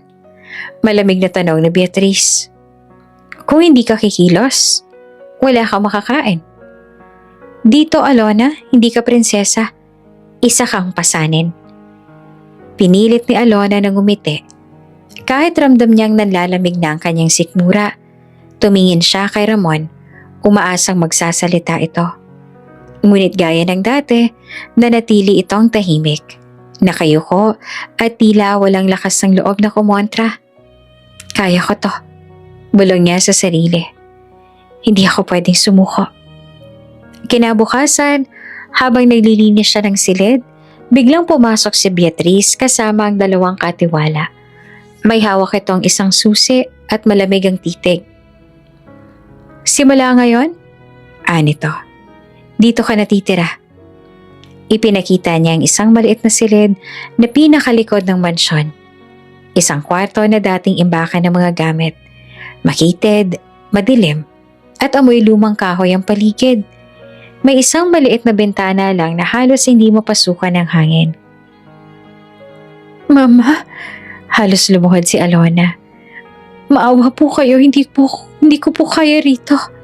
Tumahimik ka, singal ng Donya. Wala kang karapatang magsalita. Sa totoo lang masyadong maganda tong silid na to para sa'yo eh. Kung hindi lang dahil kay Ramon, matagal na kitang pinaalis dito. At bago pa siyang makapagsalitang muli, isinara ni Beatrice ang pinto at ikinandado ito mula sa labas. Naiwan si Alona na nag-iisa, nakaupo sa malamig na sahig, at doon tuluyang bumagsak ang kanyang luha. Kinabukasan pinakawalan din siya para makapagsilbing muli sa hapag. Ngunit hindi pa man lumilipas ang ilang oras, may bago na namang paratang. Nasaan ang singsing ko? Sigaw ni Beatrice sa harap ng lahat. Hawak niya ang kahong walang laman. Isa itong mamahaling alahas na hindi pwedeng mawala. At alam kong ikaw ang kumuha, Alona. Nanlaki ang mga mata ni Alona. Mama, hindi ko po kinukuha. Hindi ko po gagawin yan. Ngunit nagsimulang magbulungan ang mga pinsan ni Ramon. Sabi ko na nga ba, hindi mapagkakatiwalaan yan.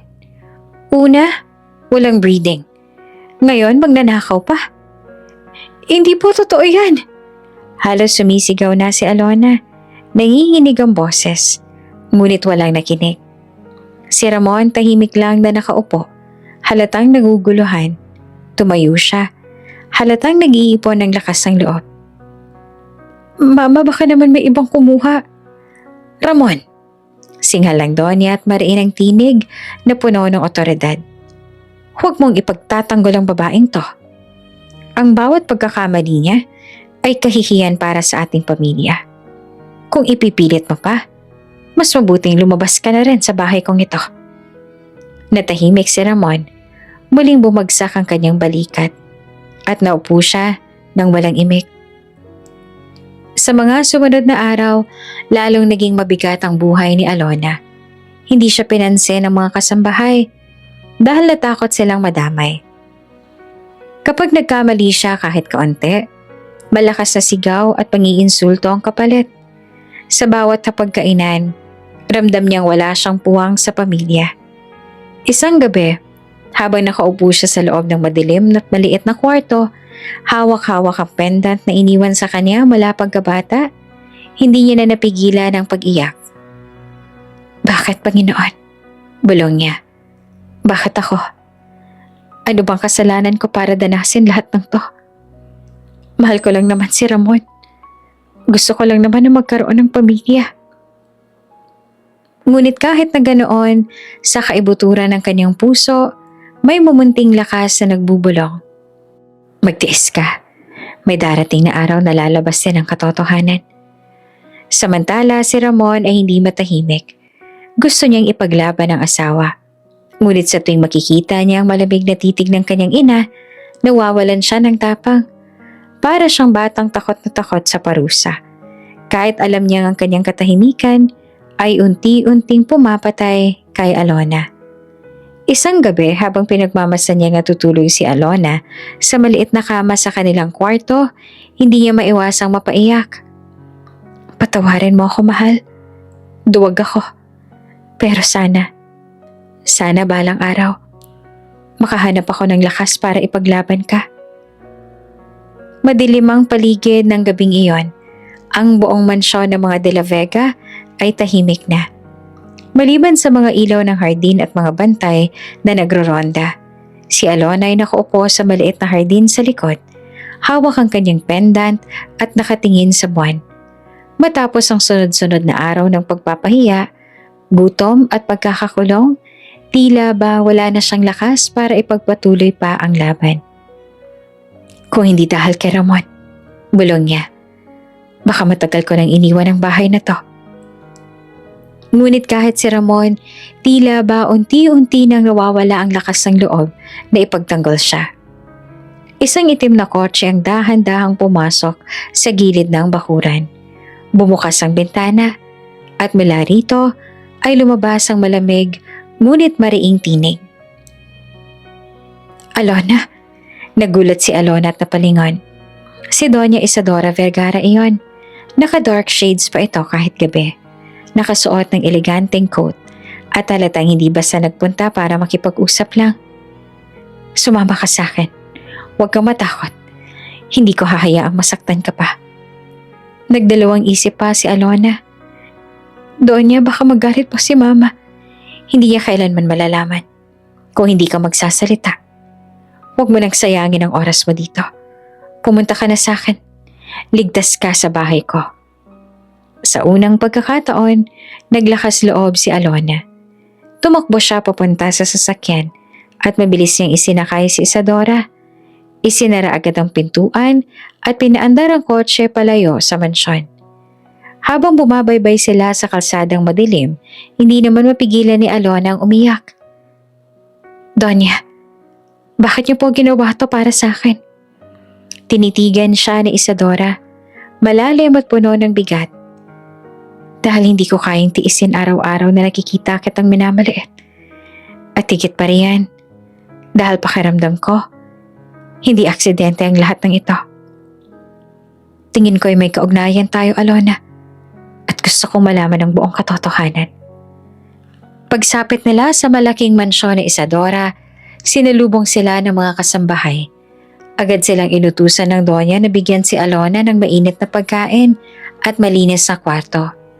Sa unang pagkakataon, mula nang ikasal siya kay Ramon, nakahiga si Ramon sa isang malambot at marangal na higaan at kumain ng pagkain nang hindi natatakot sa mga matang mapanghusga.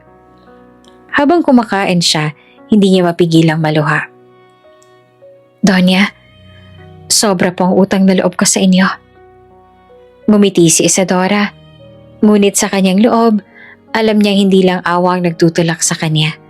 Ito'y mas malalim pa. Isang pakiramdam ng ugnayan na hindi niya kayang ipaliwanag. Kinabukasan, maaga pa lang ay nakipagkita na si Isadora kay Arturo, ang kanyang investigator.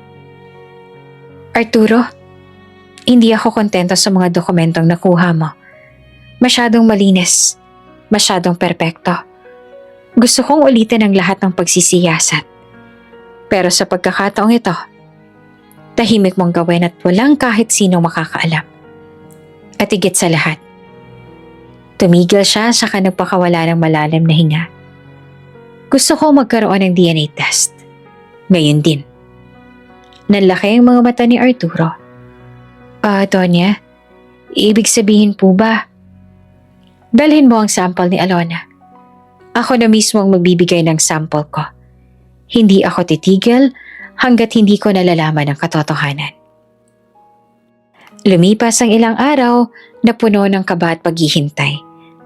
Habang nananatili si Alona sa kanyang bahay, unti-unti niya nakilala si Isadora. Ang Donya sa likod ng malamig na anyo ay may pusong malambot at puno ng pag-aaruga. Lagi itong nagtatanong tungkol sa kanyang nakaraan. Sa bawat sagot ni Alona, lalo itong tumitigil sa pag-iisip na may koneksyon nga sila. At dumating ang araw na hinihintay. Dumating si Arturo dala ang sobre. Kinabahan si Isadora habang dahan-dahan naman itong binubuksan. Nakasulat sa unang pahina, DNA match 99.9%. Natulala si Isadora. Ang kanyang mga mata ay napuno ng luha. Hindi siya makapagsalita. Sa wakas, matapos ang maraming taon ng paghahanap, ang kanyang anak ay nasa harap na niya. Dahan-dahang lumapit si Isadora kay Alona. Nanginginig ang mga kamay. Alona. Nagulat si Alona sa itsura ng Donya. Hindi na ito ang malamig na babaeng nakilala niya, kundi isang inang puno ng emosyon. Ano po, Donya? Huminga ng malalim si Isadora bago tuluyang napaiyak. Ikaw ang anak ko.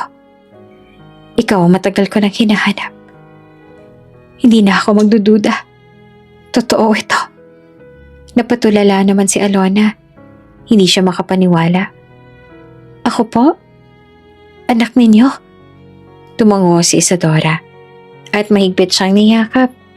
Pareho silang humagulgol at sa unang pagkakataon, naramdaman ni Alona kung paano ang may ina. Isang yakap na matagal niya nang hinahanap. Isang pagmamahal na matagal niyang pinangarap. Matapos ang lahat, humarap si Isadora sa bintana ng kanyang mansyon at mahigpit na binitawan ang pangako. Hindi na kita papabayaan, Alona. Kahit anong mangyari, hindi ka na muling madudurog sa harap ng iba.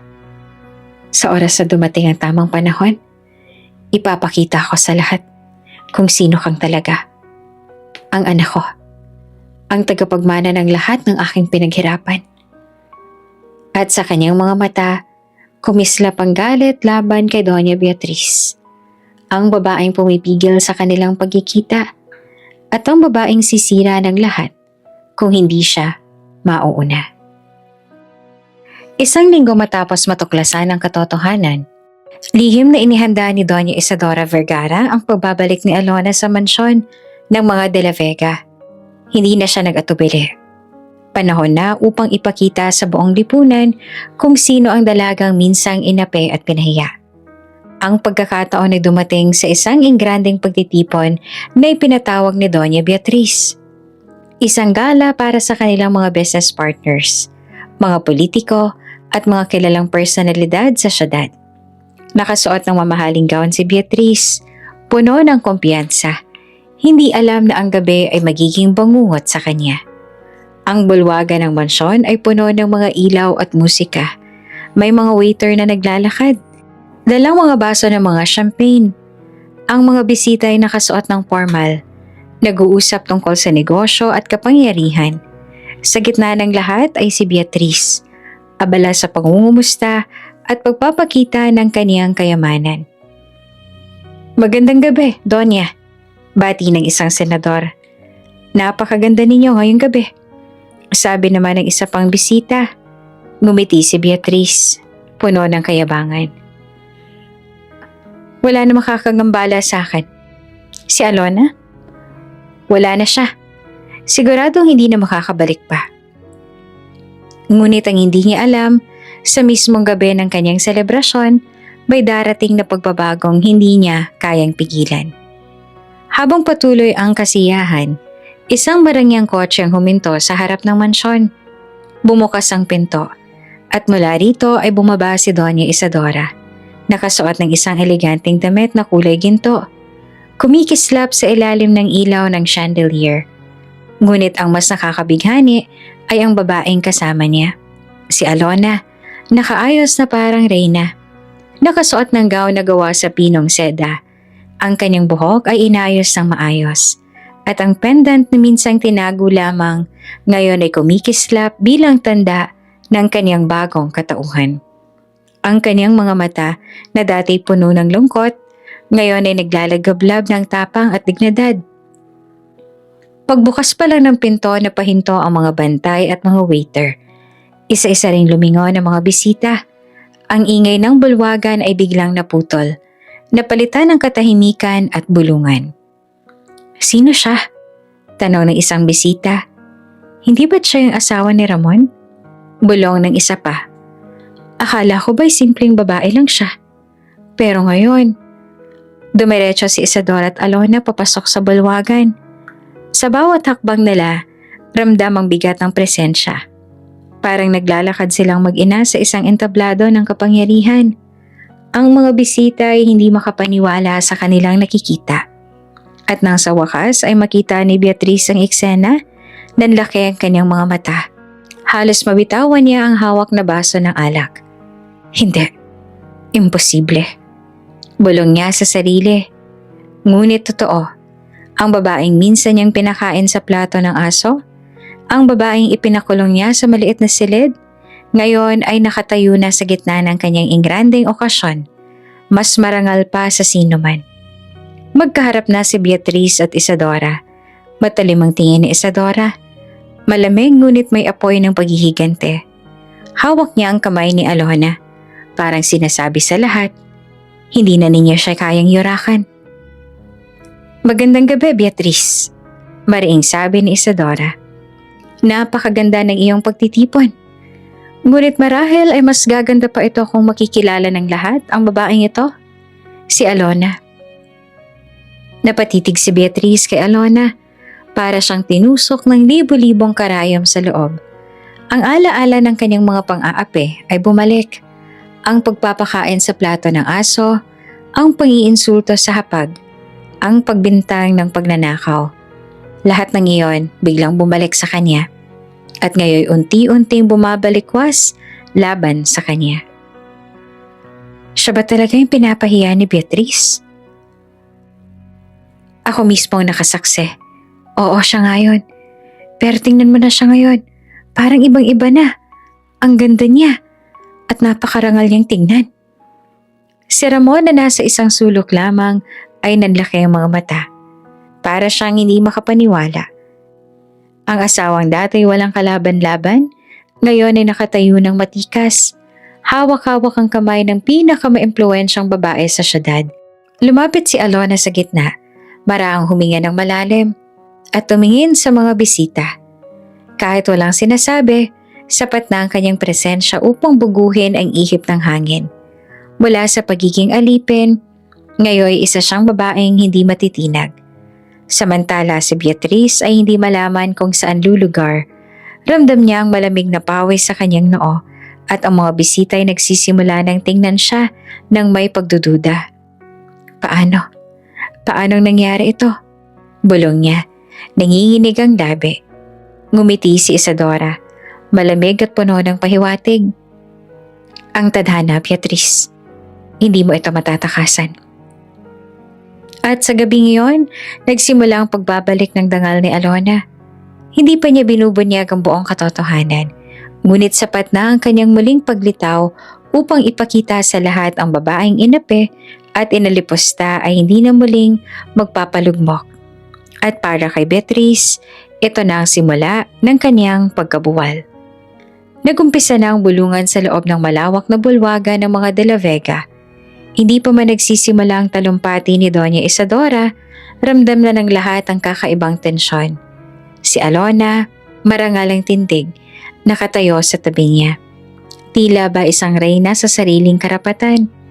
Ang mga mata ng mga bisita ay puno ng pagtataka at pananabik. Samantalang si Doña Beatrice ay halos hindi mapakali sa kinatatayuan. Pakiramdam niya ay unti-unting nawawala ang kontrol sa sitwasyon at ang mga tingin ng mga bisita ay hindi na humahanga sa kanya, kundi nag-uusig.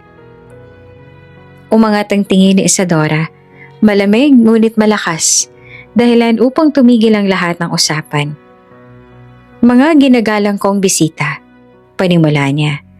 Narito tayo ngayong gabi, hindi lamang para ipagdiwang ang negosyo at tagumpay, kundi para malaman ninyo ang isang katotohanan na itinago sa loob ng napakaraming taon. Lahat ay natahimik. Ang ilan ay napatingin kay Beatrice, ang iba ay nakatuon at ang mga mata ay kay Alona. Itinaas ni Isadora ang kamay ni Alona, hawak ito ng mahigpit. Ang babaeng ito, ang matagal ninyong tinuturing na wala. Ang paulit-ulit ninyong pinapahiya ay hindi ordinaryong babae. Siya ay dugo at laman ko. Siya ay ang matagal ko nang nawawalang anak. Parang bomba ang sumabog sa loob ng bulwagan. Anak? Anak niya? Sigaw ng isang bisita. Hindi maaari. Bulong ng isa. Siya palang tagapagmana ng Vergara Empire. Nagulat naman si Ramon. Hindi siya makapaniwala sa narinig. Si Alona, anak ni Doña Isadora. Ngunit ang pinaka nakataranta kay Beatrice. Nanlaki ang kanyang mga mata at halos mawala ng hinanga.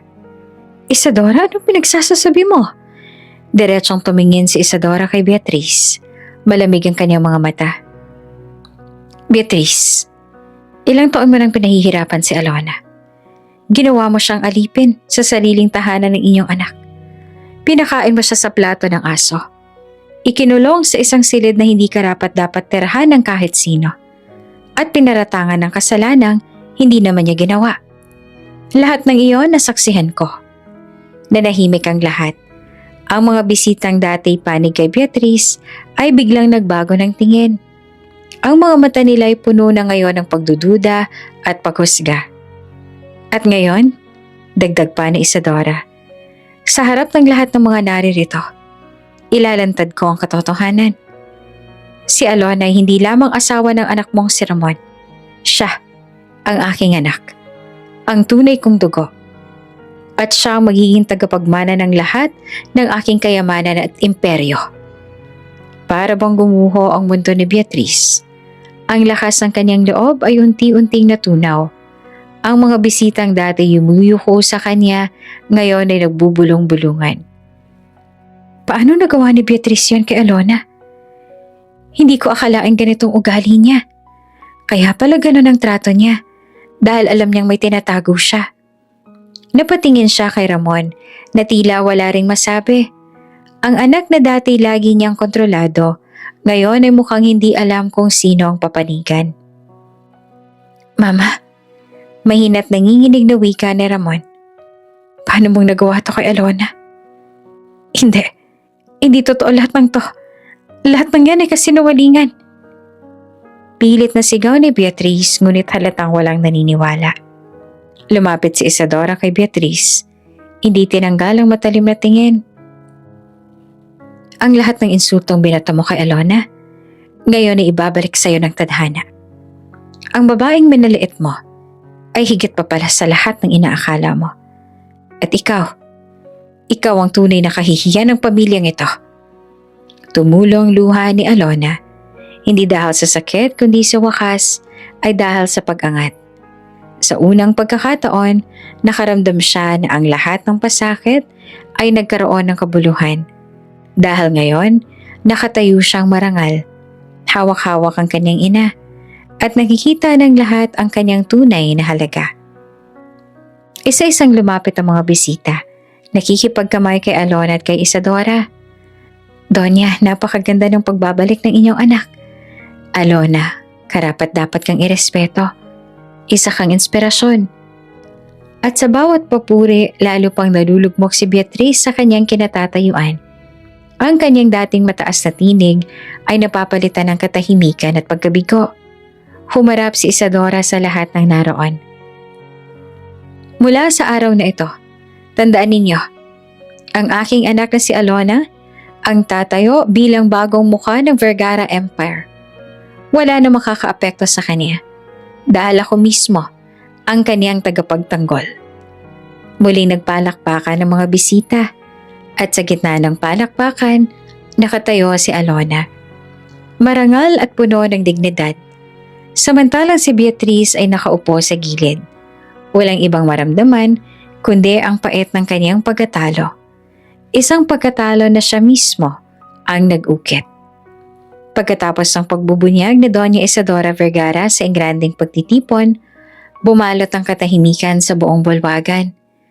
Ang lahat ng bisita ay hindi makapaniwala sa natuklasan. Ang babaeng kanilang pinagtatawanan at minamaliit ay siya palang tunay na anak ng pinakamakapangyarihang babae sa syudad. Ngunit higit pa roon, may mas mabigat pang lihim na mabubunyag. Isang abogado na matagal ng kaibigan ng pamilya Vergara ang tumindig. Doña Isadora, kung gayon, paano nawala ang inyong anak noon? At paano siya napunta sa pamilyang ito? Nagsimulang magbulungan ng mga bisita. Paano nga ba siya nawalay? Bakit ngayon lang lumabas ang katotohanan? May kinalaman kaya si Beatrice dito? Ang mga matang dati puno ng paghanga kay Beatrice, ngayon ay puno ng pagdududa at tanong. Huminga ng malalim si Isadora at nagsalita. Matagal ko nang hinahanap ang aking anak. Nawala siya sa akin sa isang trahedya.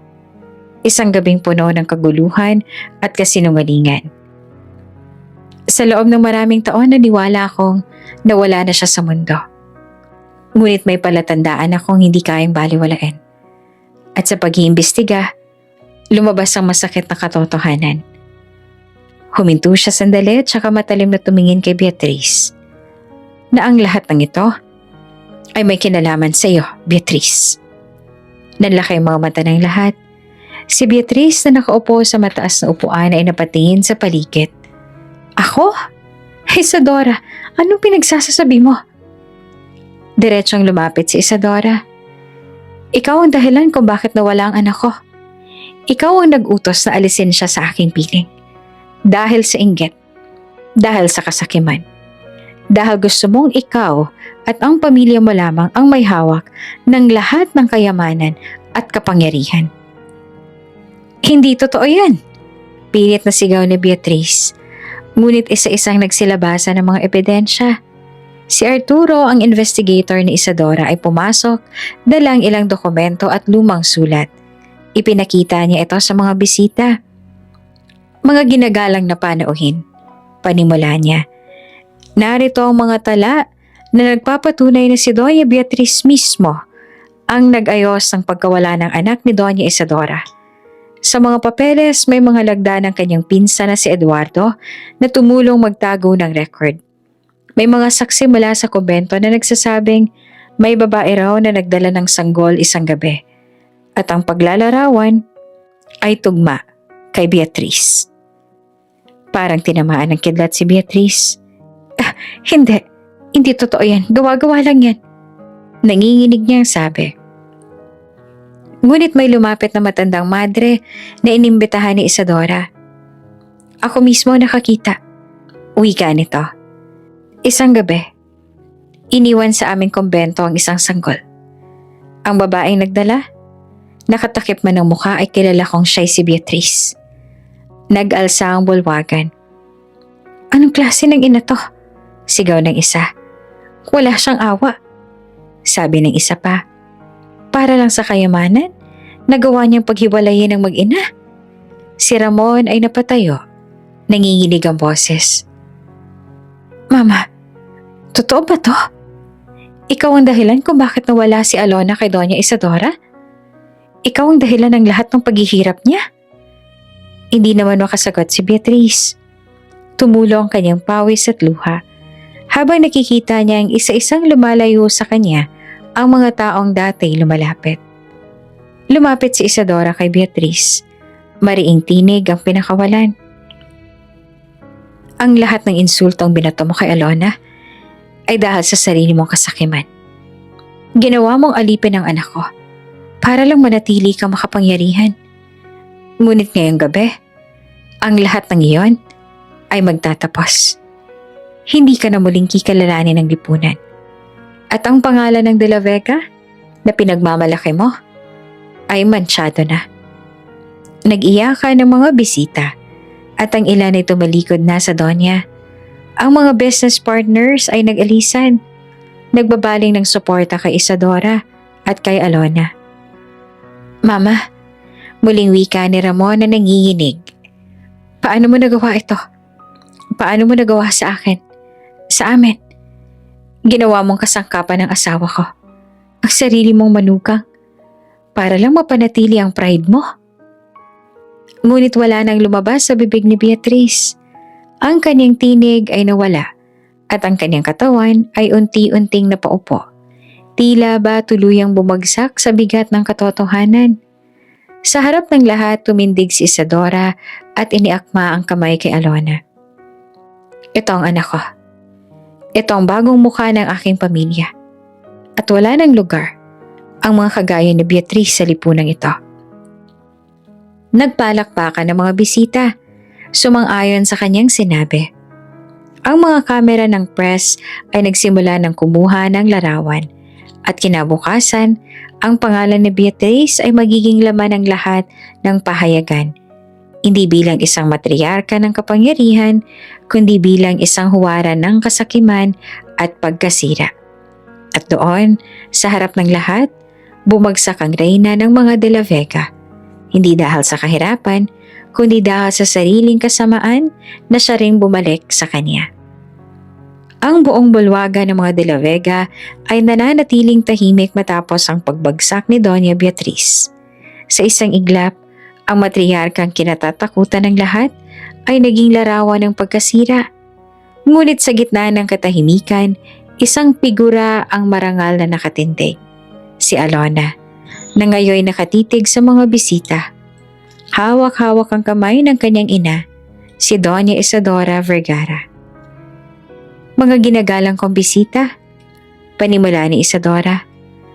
Mula sa araw na to, ang aking anak na si Alona ang kikilalanin hindi lamang bilang asawa ni Ramon, kundi bilang aking tagapagmana. Siya ang magiging bagong mukha ng Vergara Empire. Nagpalakpakan ng ilan sa mga bisita at kahit ang mga dati nagdududa ay napalitan ng paghanga sa dalagang minsan ay kanilang tinuring na wala. Ngunit si Alona sa halip na malunod sa papuri ay nanatiling mapayapa. Hindi niya hinayaang matabunan ng galit o paghihigante ang kanyang puso. Sa halip, ang kanyang isip ay puno ng pasasalamat at determinasyon. Huminga siya ng malalim at marahang lumapit sa gitna. Ang kanyang boses, bagamat mahina sa simula ay naging malinaw at matatag. Hindi ko po inakalang darating ang araw na ito. Matagal po akong itinuring na wala. Isang ulila. Isang manugang na walang halaga. Isang babae na dapat alipustahin. Ngunit ngayong gabi, narito ako sa harap ninyo, hindi bilang biktima, kundi bilang patunay na kahit gaanong kabigat ang pang-aapi, may Diyos na magbabalik ng hustisya. Nag-umpisa na namang magbulungan ng mga bisita. Ngunit ngayon, ang mga bulungan ay may halong respeto at paghanga. Ngunit nais ko ring sabihin, patuloy pa ni Alona, na hindi ko gagamitin ang pagkakataong ito para maghigante. Ang mga sugat na natamo ko ay hindi ko hahayaang gawing sandata laban sa iba. Sa halip, gagamitin ko ang aking posisyon upang tumulong sa mga kagaya kong minsang walang tinig, walang lakas, at walang tahanan. Habang nagsasalita, bumalik sa alaala niya ang lahat ng pinagdaanan. Ang pag-upo sa dulong bahagi ng mesa, ang pagkain sa plato ng aso, ang pagkakakulong sa maliit na silid, at ang pagbibintang na ninakaw niya ang alahas. Lahat ng iyon ay parang sugat na sariwa pa rin sa kanyang puso. Ngunit kasabay ng sakit, naroon din ang alaala ng kanyang pagtitiis at paninindigan. At higit sa lahat, ang pagmamahal ng kanyang ina na muling dumating sa kanyang buhay. Lumapit ang isa sa mga kilalang negosyante. Alona, ikaw ay isang inspirasyon. Kung paano mong hinarap ang lahat ng pang-aapi at ngayon ay nakatayo ka ng marangal, iyon ay kwento na dapat pamarisan. Sumunod ang isang politiko. Ang lipunan ay nangangailangan ng kagaya mong may puso. Hindi lamang mayaman. Ang bagong henerasyon ng mga Vergara ay may bagong mukha. Si Alona ay ngumiti ng mapait, ngunit magalang. Salamat po.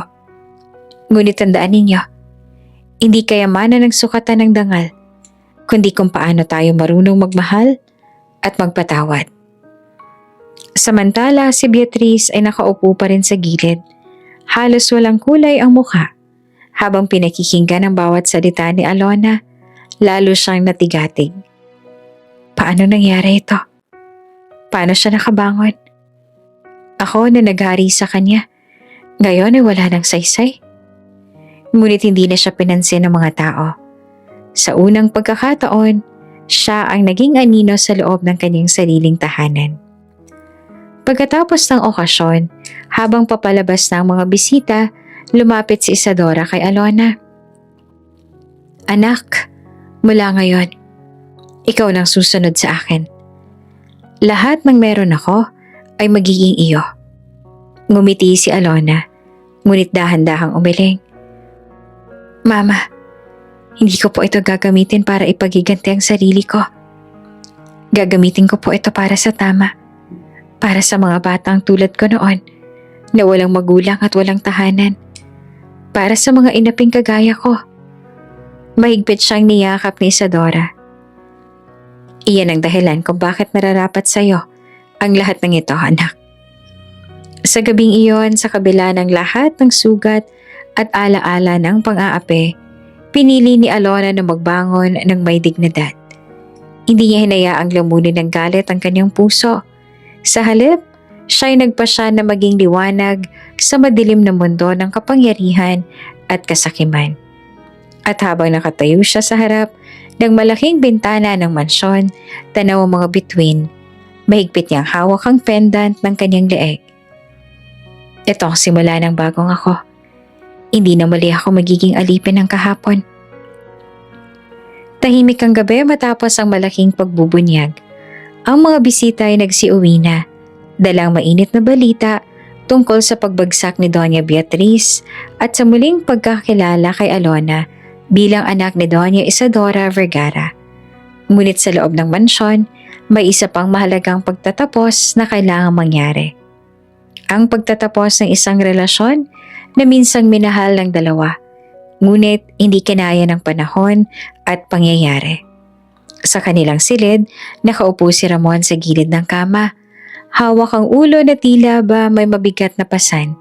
Sa harap niya ay nakatayo si Alona, marangal at payapa, ngunit may bakas pa rin ng lungkot sa kanyang mga mata. Alona, mahina ang boses ni Ramon. Patawarin mo ako. Alam kong wala akong nagawa para ipagtanggol ka. Alam kong hinayaan kitang magdusa sa kamay ni Mama. Pero mahal na mahal kita. At hindi nagbago iyon. Huminga ng malalim si Alona. Ramon, alam kong mahal mo ako. Ramdam ko naman yon. Pero sa lahat ng pagkakataong kailangan kita, hindi ka nagsalita. Hindi mo ako pinaglaban. Nanginginig ang boses ni Alona habang nagpatuloy. Andun ka sa tabi ko nang pinakain ako sa plato ng aso. Andun ka nang ikunulong ako sa maliit na silid. Nang pinagbintangan ako magnanakaw. At alam mo kung anong pinakamabigat? Andun ka nga. Pero nanahimik ka. Para bang wala lang ako sa'yo. Tumulo ang luha ni Ramon. Natakot ako, Alona. Natakot ako mawala ang lahat. Ang pangalan, ang negosyo, ang respeto ni Mama. Pero mali ako. Dahil sa takot ko, ikaw ang nawala sa akin. Tahimik lamang na tumango si Alona. Tinatanggap ang kanyang mga salita. Ngunit sa kanyang mga mata, malinaw na hindi niya na kayang bumalik sa dati. Lumapit si Alona kay Ramon, marahang hinawakan ng kanyang kamay. Ramon, pinapatawad kita. Dahil kahit papaano ay minahal mo ako. At alam kong hindi madali ang lumaban sa sarili mong ina. Pero Ramon, kailangan mong maintindihan. Ang pagmamahal, kung walang tapang, ay kulang. At iyon ang naging sugat natin. Niyakap niya si Ramon, mahigpit at parang ayaw ng bitiwan. Salamat, Alona. Kahit sa huli, pinatawad mo pa rin ako. Ngunit dahan-dahan din kumala si Alona sa yakap na iyon. Ngunit kailangan na kitang bitawan. Mariing sabi ni Alona, hindi dahil hindi na kita mahal, kundi dahil kailangan kong mahalin ang sarili ko. Kung mananatili ako sa piling mo, babalik lang ako sa anino ng takot mo. At ayoko nang bumalik doon. Malaya ka na, Ramon. Nanlaki ang mga mata ni Ramon at muling bumagsak ang kanyang luha. Alona, wag naman. Bigyan mo pa ako ng pagkakataon. Umiling si Alona. Marahang hinaplos ang kanyang pisngi. Nagkaroon ka ng maraming pagkakataon. Hindi mo ako hinanap nang nawala ako at pinili mong manahimik. Huwag mo nang sayangin ang natitira. Bumangon ka, Ramon. Babangon din ako. Pero hayaan mo akong bumangon na mag-isa.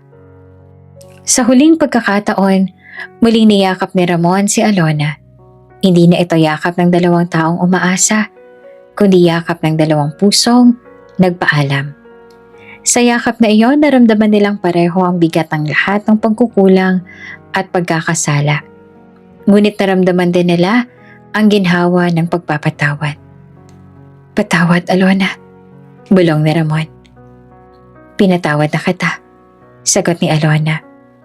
Pero mula rito, hindi na ikaw ang lakas ko. Lumabas si Alona sa silid, dalang dignidad at lakas na ngayon lamang niya tunay na naramdaman. Sa hallway, nadatnan niya si Isadora na naghihintay. Ngumiti ito at niyakap siya. Tamang naging pasya mo, anak, wika ni Isadora. Hindi ka naalipin ng kahapon. Malaya ka na. At sa mga salitang yon, tuluyan ang nabura ang tanikala sa puso ni Alona. Hindi na siya ang babaeng pinapahiya sa mesa.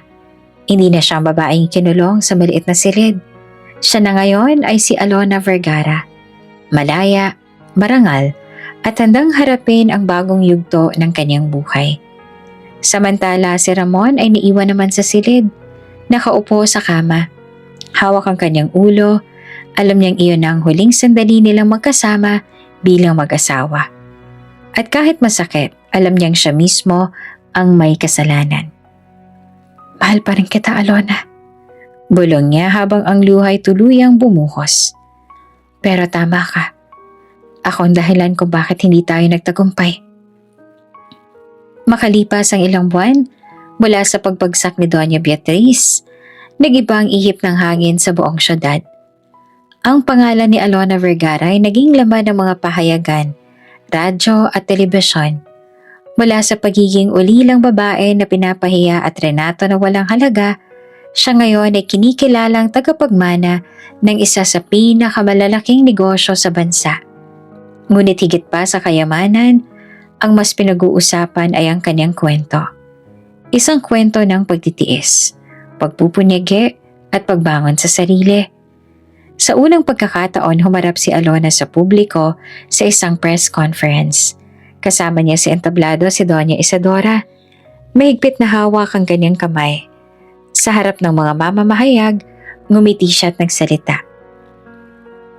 Marami po akong pinagdaanan bago makarating sa puntong ito. Panimula niya. Malinaw at matatag ang tinig nito. Ako po ay isang ulila, lumaki sa ampunan. Isang manugang na inapit pinahiya. Ngunit sa lahat ng iyon, natutunan ko na ang halaga ng isang tao ay hindi kailanman nasusukat sa kayamanan o sa pangalan, kundi sa kanyang tapang at sa kanyang puso. Tumigil siya sandali. Hinawakan ang kamay ng kanyang ina.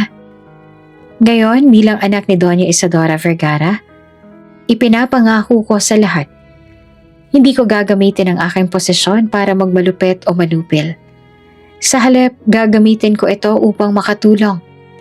Magtatayo kami ng mga programa para sa mga ulila, sa mga kababaihang inaapi, at sa mga taong walang boses.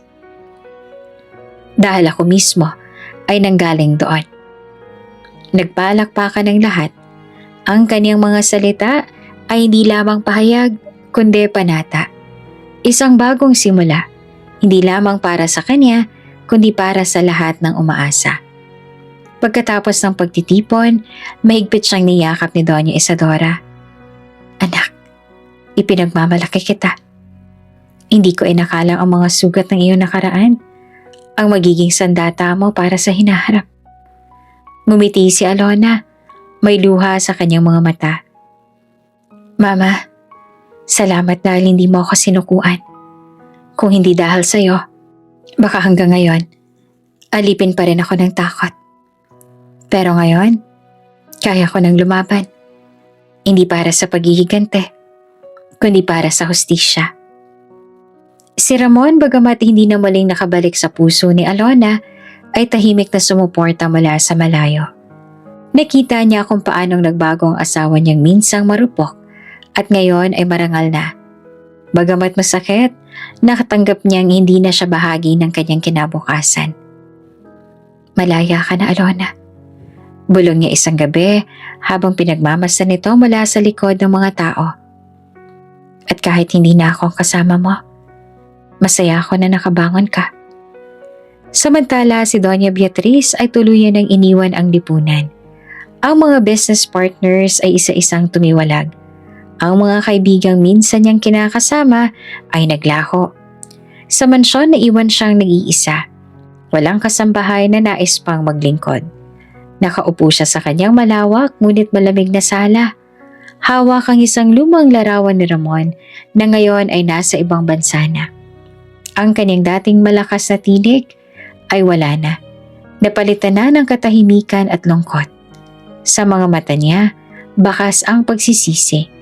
Ngunit huli na ang lahat. Bakit? Bakit ko ginawa to? Bulong niya habang tumutulo ang luha. Ngunit walang sumagot. Ang dating reyna ng lipunan, ngayon ay isang aninong iniwan ng lahat. Isang umaga, habang sumisikat ang araw, magkahawak kamay sina Alona at Isadora sa harap ng bagong itinayong foundation sa kanilang pinasinayaan. Ang pangalan nito, Casa Esperanza, Tahanan ng Pag-asa. Sa harap ng mga bata mula sa ampunan nagsalita si Alona. Mga anak, huwag ninyong isipin na wala kayong halaga dahil lahat tayo ay may kwento. At lahat ng kwento ay may dahilan. Darating ang araw na ang inyong sugat ay magiging lakas tulad ng nangyari sa akin. Tumakbo ang mga bata sa kanya. Niyakap siya at sa sandaling yon, ramdam ni Alona na natagpuan niya na ang tunay na layunin ng kanyang buhay. Habang nakatayo sila sa harap ng foundation, kinuha ng mga mamahayag ang kanilang larawan. Si Alona at si Isadora, mag-ina, magkahawak kamay, puno ng pag-asa. At sa kabilang dako ng syudad, sa isang malaking bahay na ngayon tahimik at madilim, nakatanaw mula sa bintana si Beatrice. Ang kanyang mga mata ay puno ng luha, ngunit walang sino mang kasama upang punasan iyon. At doon nagtapos ang lahat. Isang kwento ng babaeng minsang inalipusta, ngunit muling bumangon upang maging simbolo ng dignidad at pag-asa. Bago ka pa lang sa channel neto, ibang kwento ni Ate Jane, istorya mo, ikwento ko. Huwag kalimutang pindutin ang notification bell at subscribe button.